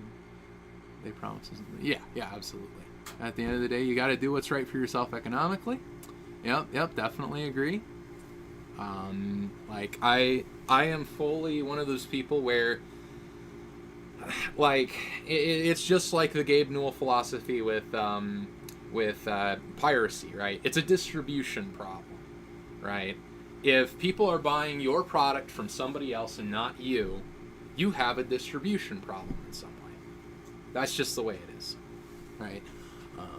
Nice to have strong morals, unless the law is being broken somewhere, unless somebody's infringing on somebody's, blatantly infringing on somebody's intellectual property or something like that. Somebody's making a clone and they can do it in a way that it's legal in their jurisdiction and that kind of thing. That's fine. I think you should be prosecuted if you can be prosecuted for it. Don't get me wrong, but in China, that's never going to happen. So that's just the way it is. If somebody makes a clone there, somebody makes a clone there, and there's nothing anybody's going to do with it or about it, I guess. It's nice to have strong morals, but yep, gotta pay the bills. Are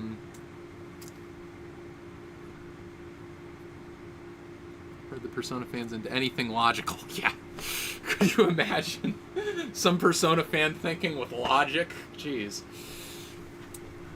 Also, you already have 5 copies of every Persona game on the mankind. I don't have 5 copies of every Persona game. I probably have 5 copies of Persona 3, but not 5 copies of every Persona game. Probably like 3 or 4, okay? Just lay off. Don't mess with us Persona fans. We've never played the games.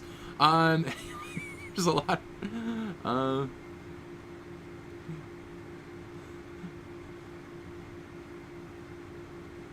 Uncharted. Yeah, I don't know. I do know my pineapple, my background is a little rough.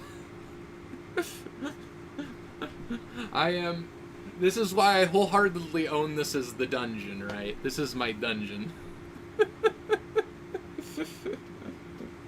It is totally like, it is quite the environment. Like, it is literally my storage space. Where nothing is organized, too. I mean, this is a complete mess. I need to get around to actually organizing this place as well. But, and this is the good wall. You should see the other wall. I am assuming this is all lead-based paint, and I'm probably eating some of it. Yeah, I talk about the lead-based paint that's basically a non-issue, and meanwhile I'm just, huffing solder fumes, right? But, what can you do, right? This is how it's supposed to be, exactly, I don't need a nice, fancy lab. I've got a space where I can work on my projects, and that's... Show the Oh, I wish they were unfinished walls. These are walls that were probably finished in the 50s, and they are now... And they are now,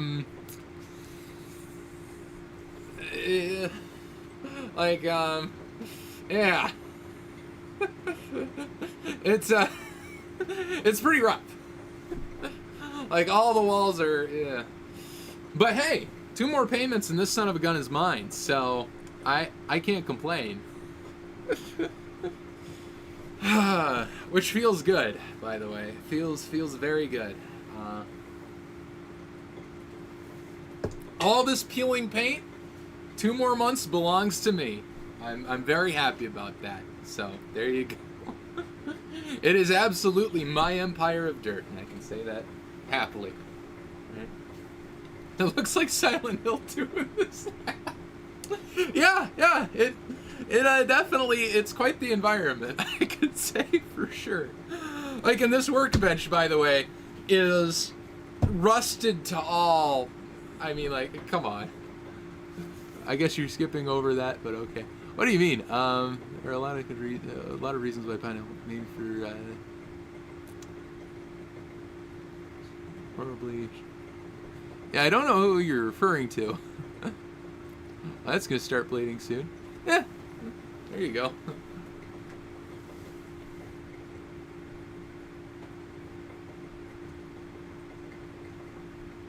Maybe I just don't know who you're talking about, I guess. I need some context. Like, I saw it, and I read it, and I don't get it. So, trust me, it's nothing like, it's not that I'm trying to skip, Pineapple is Stellar's founder, make some other username. Okay. Gotcha, that makes it. Because the funny thing is my name is Dustin, so... I'm like, about Dustin? I mean, yeah, I know my lab is terrifying, but...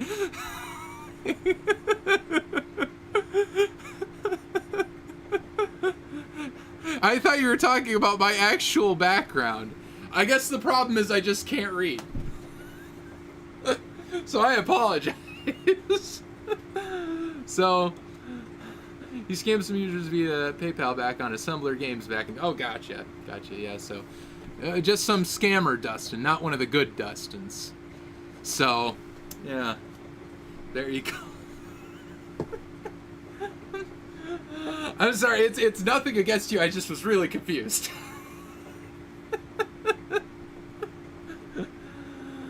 I gotta blow my nose quick, I'll be right back.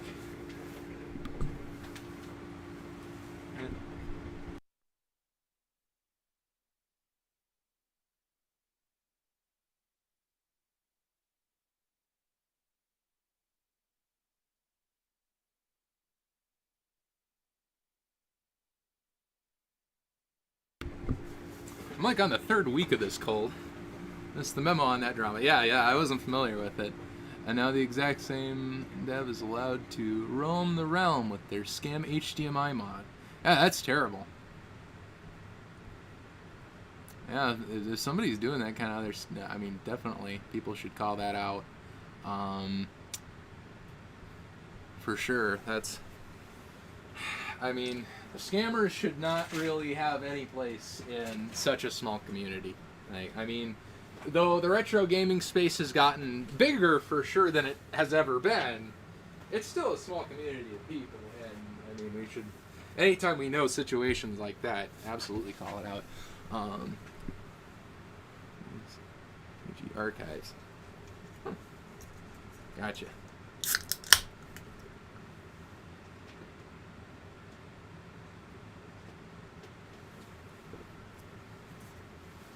Might start cleaning things up. Just because if I don't now, I'll never get around to it. And then my bench will look like this for the next 2 weeks. Or, well, the next week until I need it for the, oh, dang it. Keep on moving the cable, guys. I'm sorry you guys might be losing view of that beautifully cleaned N64 controller there. Well, what can you do? Oh yeah, I gotta put my Genesis cable in there. Let's see.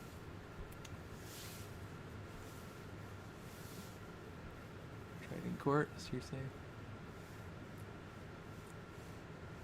I'm not privy to the... Yeah, I mean, we kind of all, you know, it's good to know.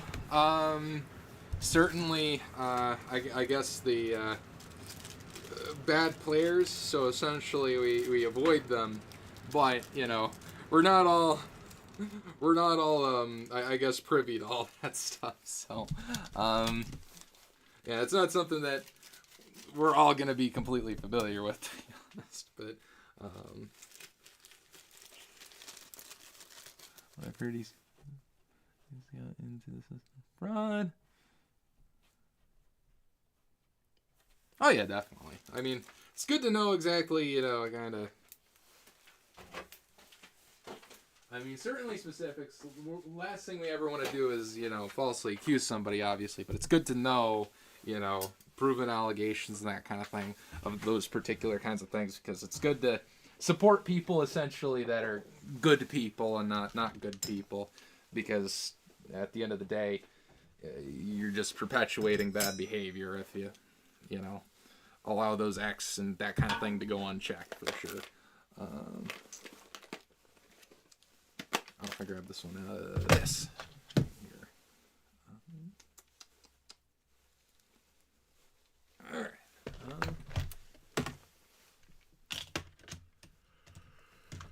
Here.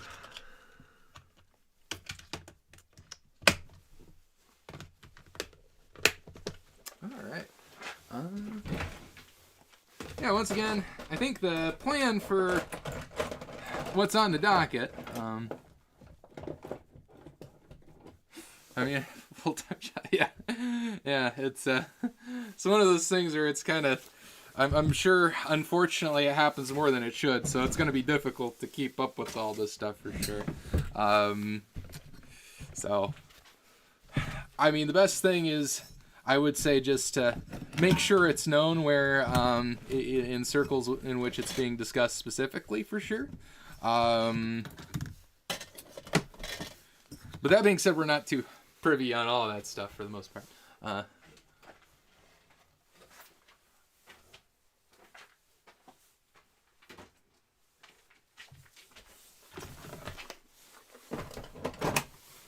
I think I'm done with my, this stuff for now. But yeah, my plan is, for the next week or so, anyway, to, maybe go live with some, I've been wanting to play, yeah, I know, this really obscure game called Super Mario Brothers.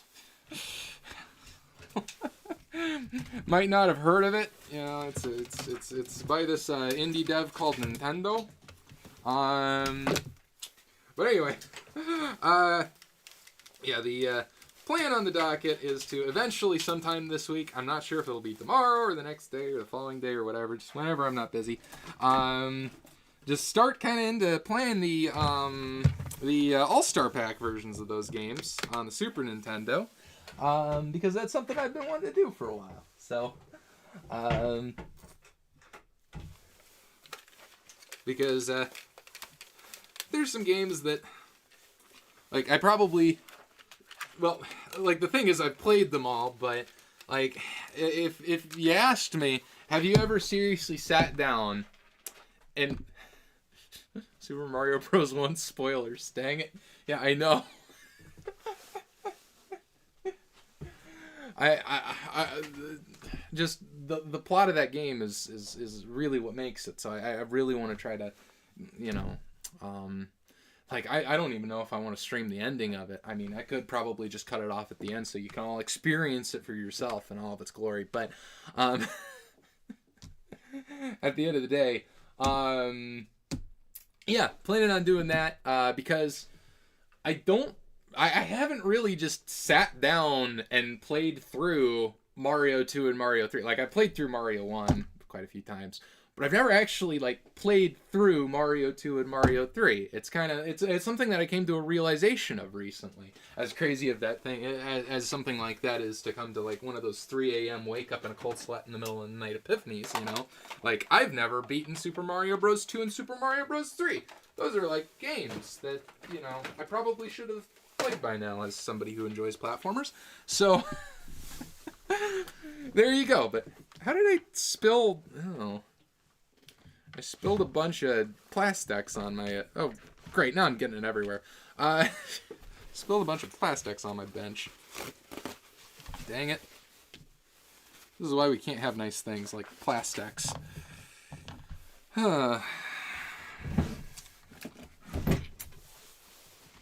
Well, it should wipe off. It's okay. There we go. Anyway... that's kind of on the docket for this week. And then I am hoping to, sometime soon, ideally this weekend, if my, once again, if my hot tweezers come in. Let's see, did I hear a Sonic cleaner earlier on stream?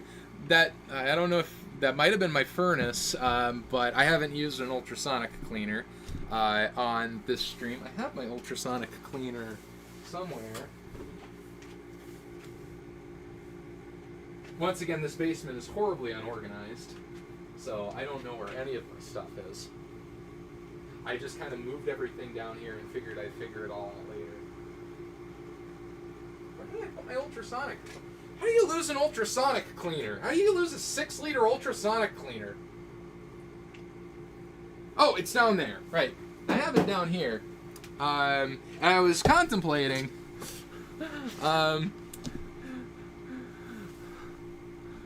I was contemplating cleaning the N64 shell in it, but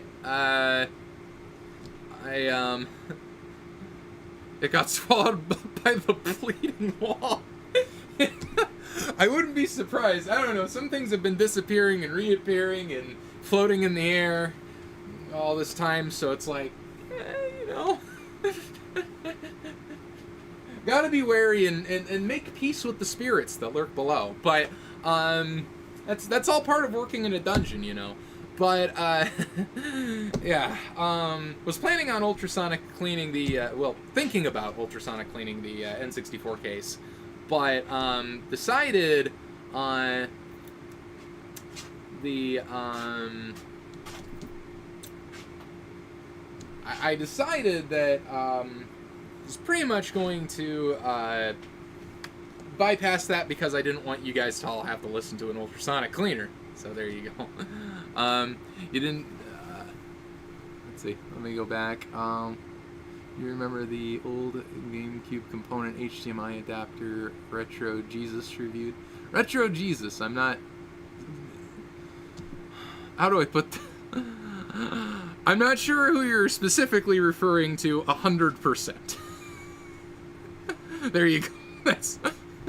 I'll put it that way. So.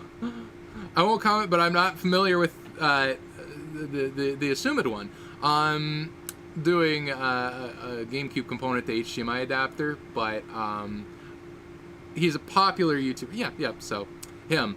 I'm not super familiar with it. I don't know if he would have gotten the technical side of things correctly, because I mean it's a very nuanced field.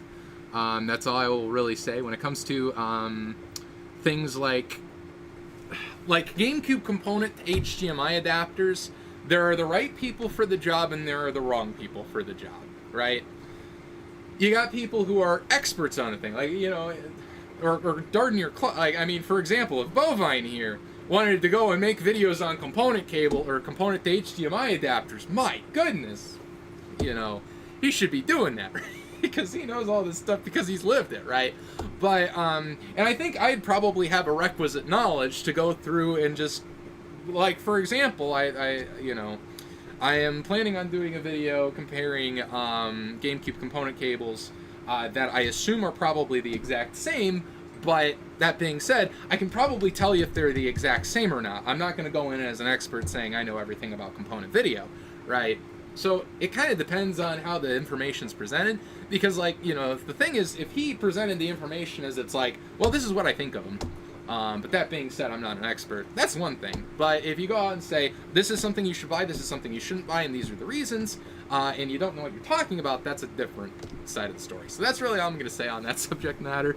That's just my opinion on doing these kinds of things. You didn't do the daily sacrifice ritual tonight. What can you do? I always forget. Must appease the bleeding wall gods. I need to feed them small animals and children, I guess. I don't know. He's a popular YouTuber, like a million. Yeah, same. It's not that.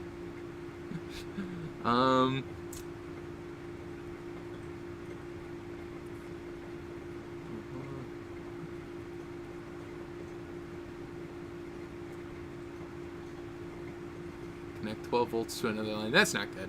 Yeah, that's bad news. Yeah, I mean, it's one of those things where it's like,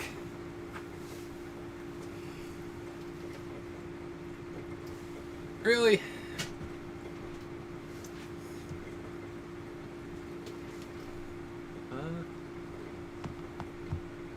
Yeah, I mean, that's one of the things where, you know,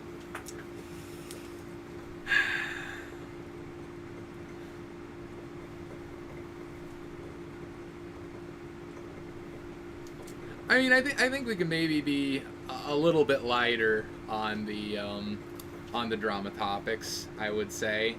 You know, it's one of those things where they could come up when they're pertinent, for sure. But if it's a situation where it's like, you know, we start getting down into the rabbit hole, then that's kind of one of those things where, you know, at the end of the day, realistically, it's one of those things where, you know, we could probably keep things a little bit lighter. Let me put it that way.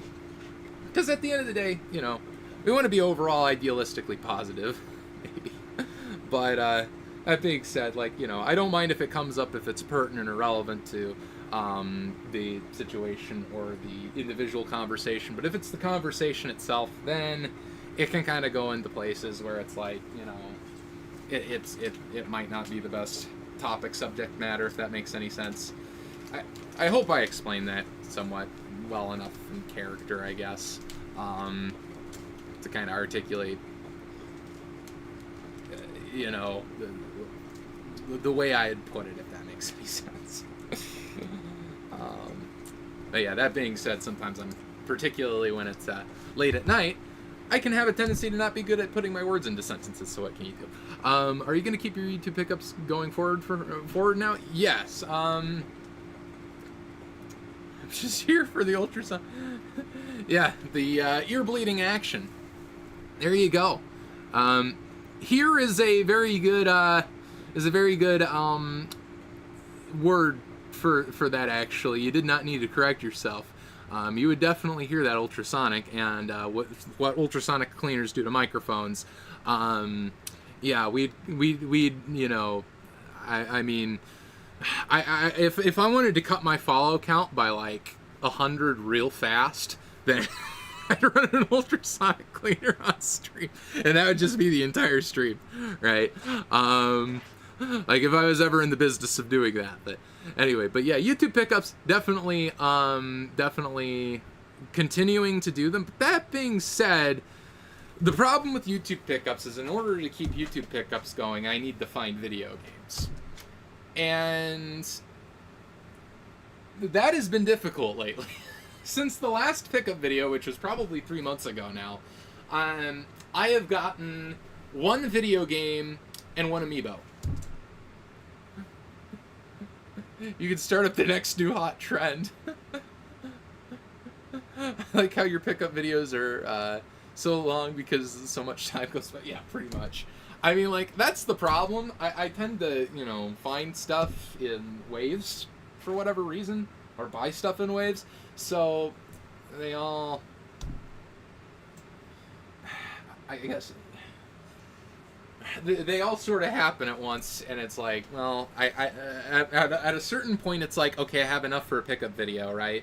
And that point is like a very fine point between I don't have enough for a pickup video and, okay, now this pickup video is going to be 2 hours long, right? So it's one of those things where it's like, yeah, right now I definitely don't have enough for a pickup video, because once again, what am I going to do? Go on camera and be like, hello, Dusty here. Here's the game. That doesn't really work. But anyway, but yeah, that game to amiibo ratio 1-to-1, that's not good. But when you consider it's only one game and one amiibo, that can I think that can excuse it a little bit. But what can you do? I mean, the game is a game that I had been playing at least for a while, and then kind of fell out of because I got busy for a little bit, and then I wasn't, I guess. Anyway. But yeah, here's a spoiler alert for the pickup video. The video game is Fire Emblem Three Hopes, and I've been enjoying that. So yeah, it's been good. Koei Tecmo, like Dynasty Warriors clone with Fire Emblem skin, but I've been enjoying it. So there you go. But yeah, so you're not going to play the OG NES Super Mario Bros. 3, going straight to All-Stars. Okay, so here's my logic behind this. I could either force everybody to look at my composite NES going through my OSSC add-on board, OSSC into the Twitch machine, or we can actually look at a picture that looks pleasant to the eye. They turned Fire Emblem into a Dynasty Warriors Hackfest. Yeah, they did it twice, with Fire Emblem Warriors and Fire Emblem Three Hopes. So one's just based off the Fire Emblem franchise, and one of them's just based off of Three Houses. Which, I mean, personally, I'm all for any more Three Houses I can get. I love that game. So I will take... Like, it's not my favorite kind of gameplay by any means, but I mean, when done well, I enjoy it enough to continue through it for the story. I guess if that makes any sense. I don't know. It's like the Yakuza games where it's like, I'm not really into the gameplay, but man, these stories are great. So I'll you know, but unfortunately, I guess maybe the reason why I came into a lull on Three Hopes is because the story is kind of taking a backseat to the game now, and it's like, well, I'm kind of playing it for the story, honestly. But yeah, it's not my kind of gameplay, but I can see why somebody would enjoy it for sure. But I mean, like, I don't think it's not fun. Like, I don't think it's like, oh, this game's horrible. Like, no, it's not like Yakuza Zero's combat, for example, where it's like, okay, this is like really not pleasant to me. No, but at least the gameplay and yeah, I mean, like Yakuza Zero. I don't know, just something with the balance of it was weird. Like, the story was a 10 out of 10. The gameplay to me was like a 4. But Yakuza Kiwami, like Kiwami 1, I haven't played 2 yet. But Kiwami 1, the gameplay, I think, though it's very similar, they fixed, well, which one came out first, Kiwami? Or either they fixed it in Kiwami or they broke it in Zero. So there you go. But I gotta say, like, the story in Zero is fantastic. The story in Kiwami was very good, particularly considering it comes from a PS2 game. I mean, it wasn't Zero, but it was a PS2 game. So, I mean, there you go. But I didn't try the Zelda one. Yeah, I haven't tried the Zelda. I don't even own the Zelda one. That's the thing. Like, I didn't really have a desire. Like, I've heard good things about it. Like, I've heard that it's a very good example of one of those kinds of games. But I just was like, yeah, I don't know if I want to get into one of these. Like, I of course played Persona 5 Strikers because of Persona, and that was a good example of it as well. And you know, once again, that element didn't really overstay its welcome too much, and it carried over like a lot of the like. The thing is that one's not like a hack and slashy like it's not a Koei Tecmo like Dynasty Warriors 12,000 clone. Like, it's like you actually have gameplay elements, but it also brings in those other gameplay elements. So I mean, it's one of those things where I think my favorite example of that gameplay by far is Persona 5 Strikers. But that being said, would I take a JRPG any day of the week over it? Probably, yeah. So there you go. But that's just me. I've never played a Yakuza game, but I definitely recommend, once again, if the gameplay is for you, then that's awesome because the stories are fantastic, right? But if the gameplay isn't even like something where you look at it and you're like, I don't know about that, the story is fantastic. I mean, particularly Zero. Zero was just like, wow, that was fantastic. And the soundtrack to Zero was also ridiculously good. I had to buy that one, like the full deluxe soundtrack, for sure. That was such a good soundtrack. But and then Ones was a good soundtrack. You can tell they, like Kiwami, they adapted the PS2 game, and back then, like, Sega was in their in between phase where, like, you know, you've got 90s Sega where their soundtracks were just incredible, and then you've got modern Sega where their soundtracks are fantastic, right? And then you've got that lull period where it's like they're good. They're I mean, compared to other studios, they're fine, right? But they're not like, they're nothing compared to, like, if you took something like Burning Rangers or Sonic CD or like anything Sega published back. I mean, like, even the early 2000s Crush 40 cheesy Sonic Adventure soundtracks, it's like, you can tell they put a lot of love into it. Yeah, Furnace. Big shout out to my Furnace, by the way. Can we get the current Iowa temperature here? Can we get that on negative 14? It is currently negative 14. So, big shout out to my Furnace for keeping my house livable. I think I am eternally grateful. Because, man, this would not be a good time to lose heat. For sure. I haven't left my house in 3 days because I ain't going outside in this. Are you kidding? like I'm Iowan. Like, we're used to this, and it's like, nope, not doing it. Sorry, I'm gonna wait until it's like Tuesday or Wednesday when it's 3 degrees. Like, I want it to be, you know, above -10. Because when it gets down this cold, like, you're outside for 2 minutes, right? Frostbite. I mean, I can't even imagine what the wind chill is, because I think it's windy out, too. But, I went out to just get my mail, and, glad you put up your soldering workstation so close to the furnace. Yeah, I know. My beautiful gas furnace, you know, hopefully will never leak. To the best of my knowledge, it hasn't leaked yet, so there you go. Maximize all the bad fumes in one area. Well, you know, I think gas and 700 degrees Fahrenheit are, you know, a match made in heaven, right? You know, what can we do? You can hear stat. Yeah. Well, in Iowa, see, the thing is, hanging out in your basement, what you got to worry about is the radon, right? Because we're probably the most radon-heavy state. So, yeah, that's... And I am not testing my house for radon in case I ever need to sell it. But I'm assuming there's probably radon. So, if I start growing a third arm or something, just let me know. Mr. Radon isn't straight. I'm the new Mr. Radon. But I'm like actually radioactive, so, you know. I'm just welcome to my toxic lab radon nuclear facility here.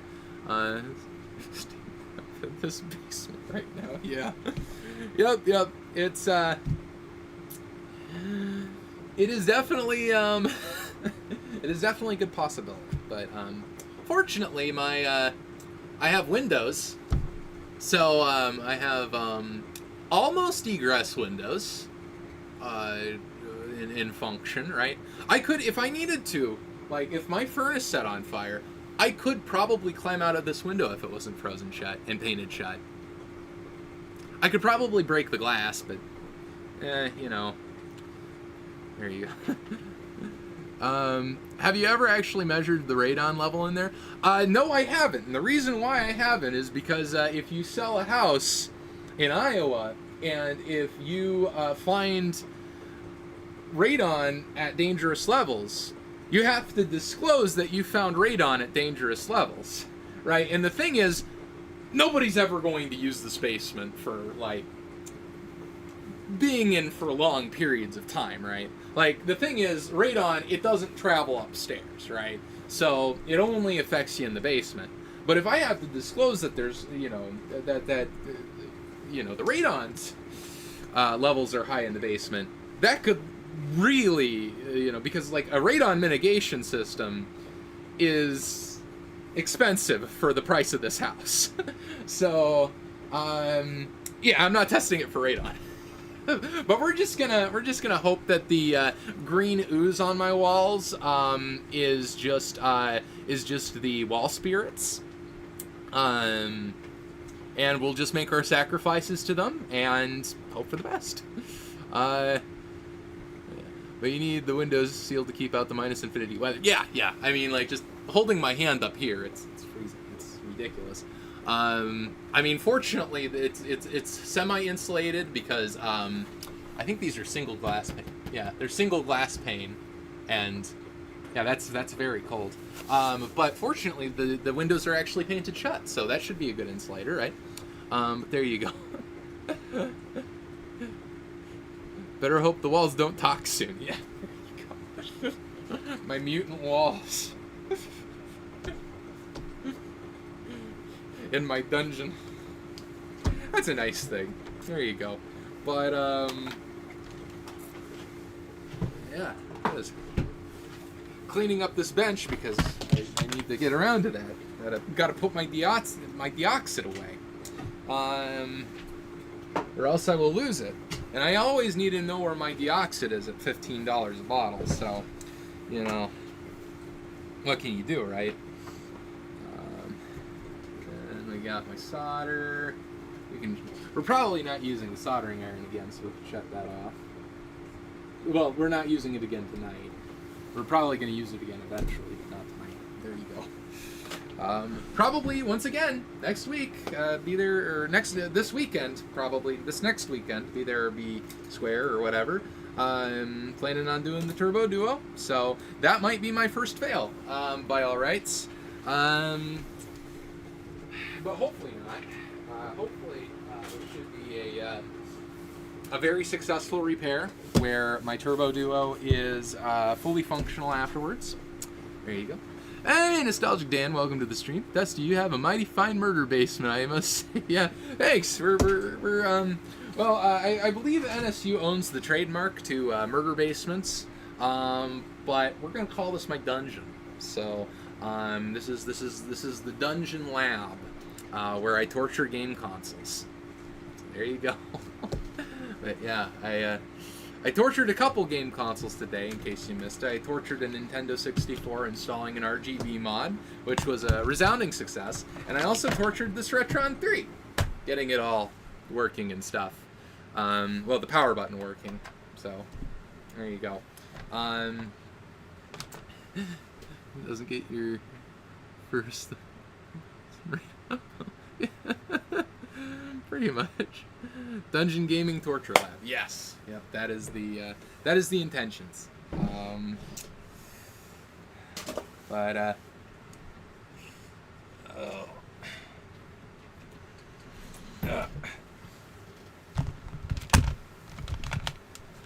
Yeah, then we also tortured this N64 controller a little bit, just to see what lurks inside, because this is a Goodwill find with a Japanese Nintendo 64 and a bunch of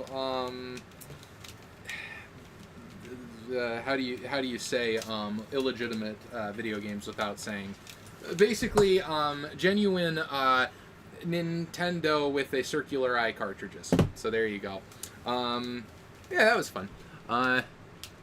Have you diagnosed what's wrong with your Turbo Duo yet? I have opened it up, and there are minor signs of leaking capacitors. So it doesn't look like... Well, last time I opened it up, which I haven't had it plugged in since I opened it up, so hopefully that should mitigate any damage, but it's been a while since I've actually been able to get to it, so it's been like 6 months or so, just because I haven't had the slab set up. But that being said, they've probably been leaking for the last 30 years, so I doubt this 6 month is really what's going to put it over the edge, right? But the audio is out on the CD side, which usually means faulty caps, or, you know, they possibly leaked to the op amps. So I've got somewhere here.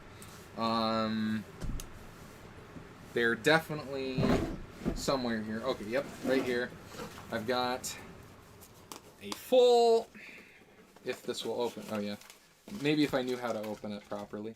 I've got a full Turbo Duo electrolytic capacitor kit from Console 5.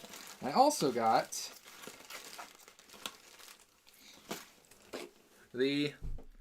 some replacement op amps. So if an op amp has failed, we will be able to repair that.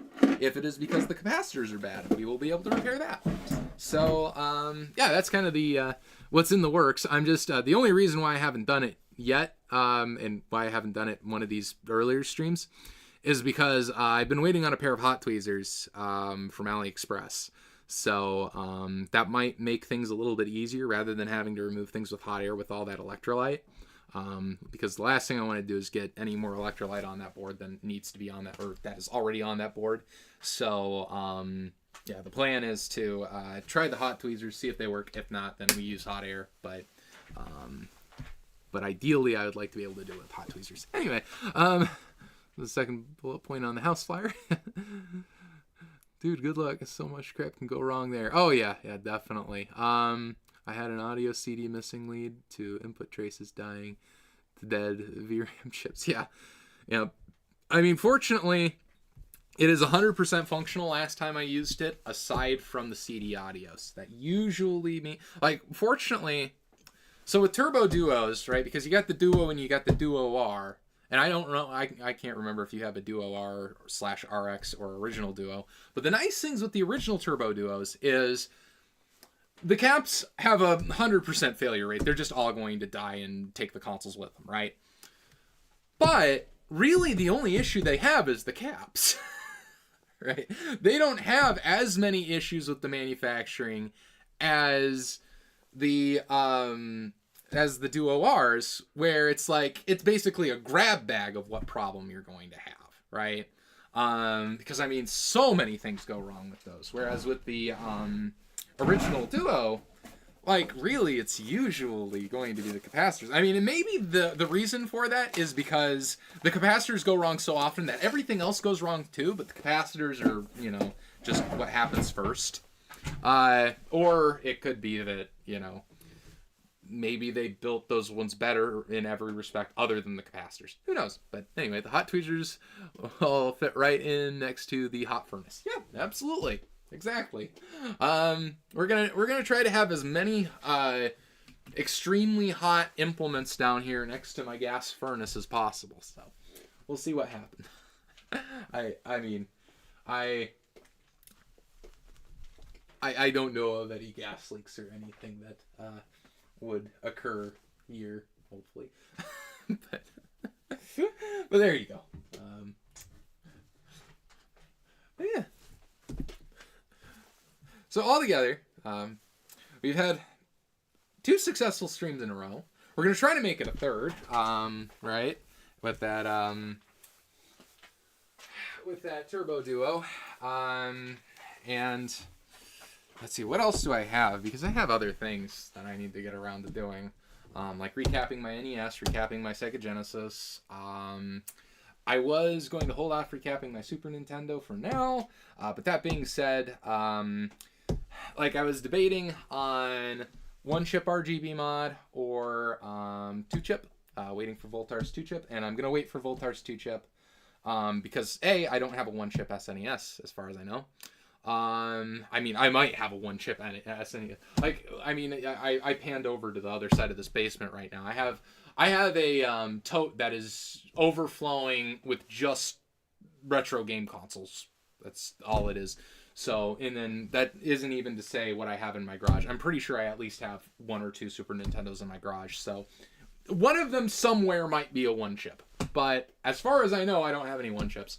And honestly, I like the compatibility aspect of the 2-chip.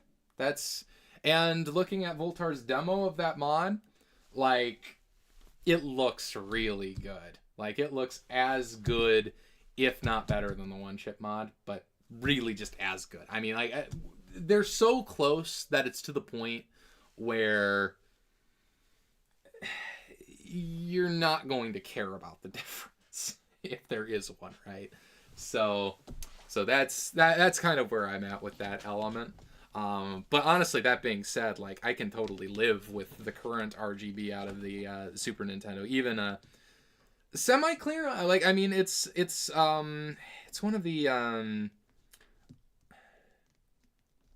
think it's the CPU1 board revision that I have, and it's fine. I mean, it's not like I have some early board revisions, and that's some dirty video. Right, like my my XRGB3 had tons of problems with my launch model SNES, but yeah, the newer revision, like the couple of newer revisions before the 1-chip, like the CPUs and the RGBs, they were okay, but like they were usable, to put it that way, with RGB. Like, they looked better than S-Video. So, but yeah, there's the furnace again. Yeah. I would say overall resounding success for this stream, and I definitely, for sure, enjoyed it. I would like to thank everybody for stopping by, but I think we're probably going to have to cut her off now because I am getting tired.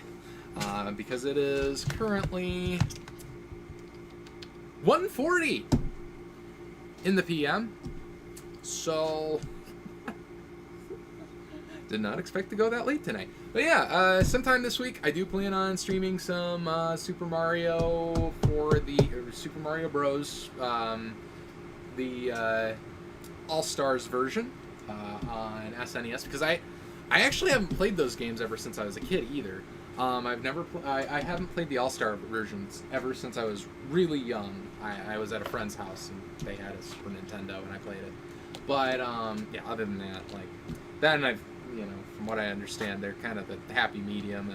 You know, if you're not willing to go to the advanced games for Mario 2, because Mario 2 can have aged slightly poorly.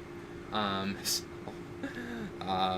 that being said, I mean, like, I've never had an issue with games aging badly. Like, I will play a game that has aged horribly and enjoy it if it's a good game, and if it was a good game, right? I mean, like, old RPGs I don't have a problem with or anything like that. But yeah, I mean, I don't mind playing a better revision if it's a better revision, right? But anyway, I suppose this has been Dusty. Thanks everybody for watching once again. I really do appreciate you taking the time, everybody, to come out here and, you know, just chat video games and all that stuff with me. And I will hope to see you in the next one. That will probably be, once again, Mario video game playing. And then this weekend, or the coming weekend, if my hot tweezers come in, hopefully doing a recap on a Turbo Duo. Yeah, thanks all for watching.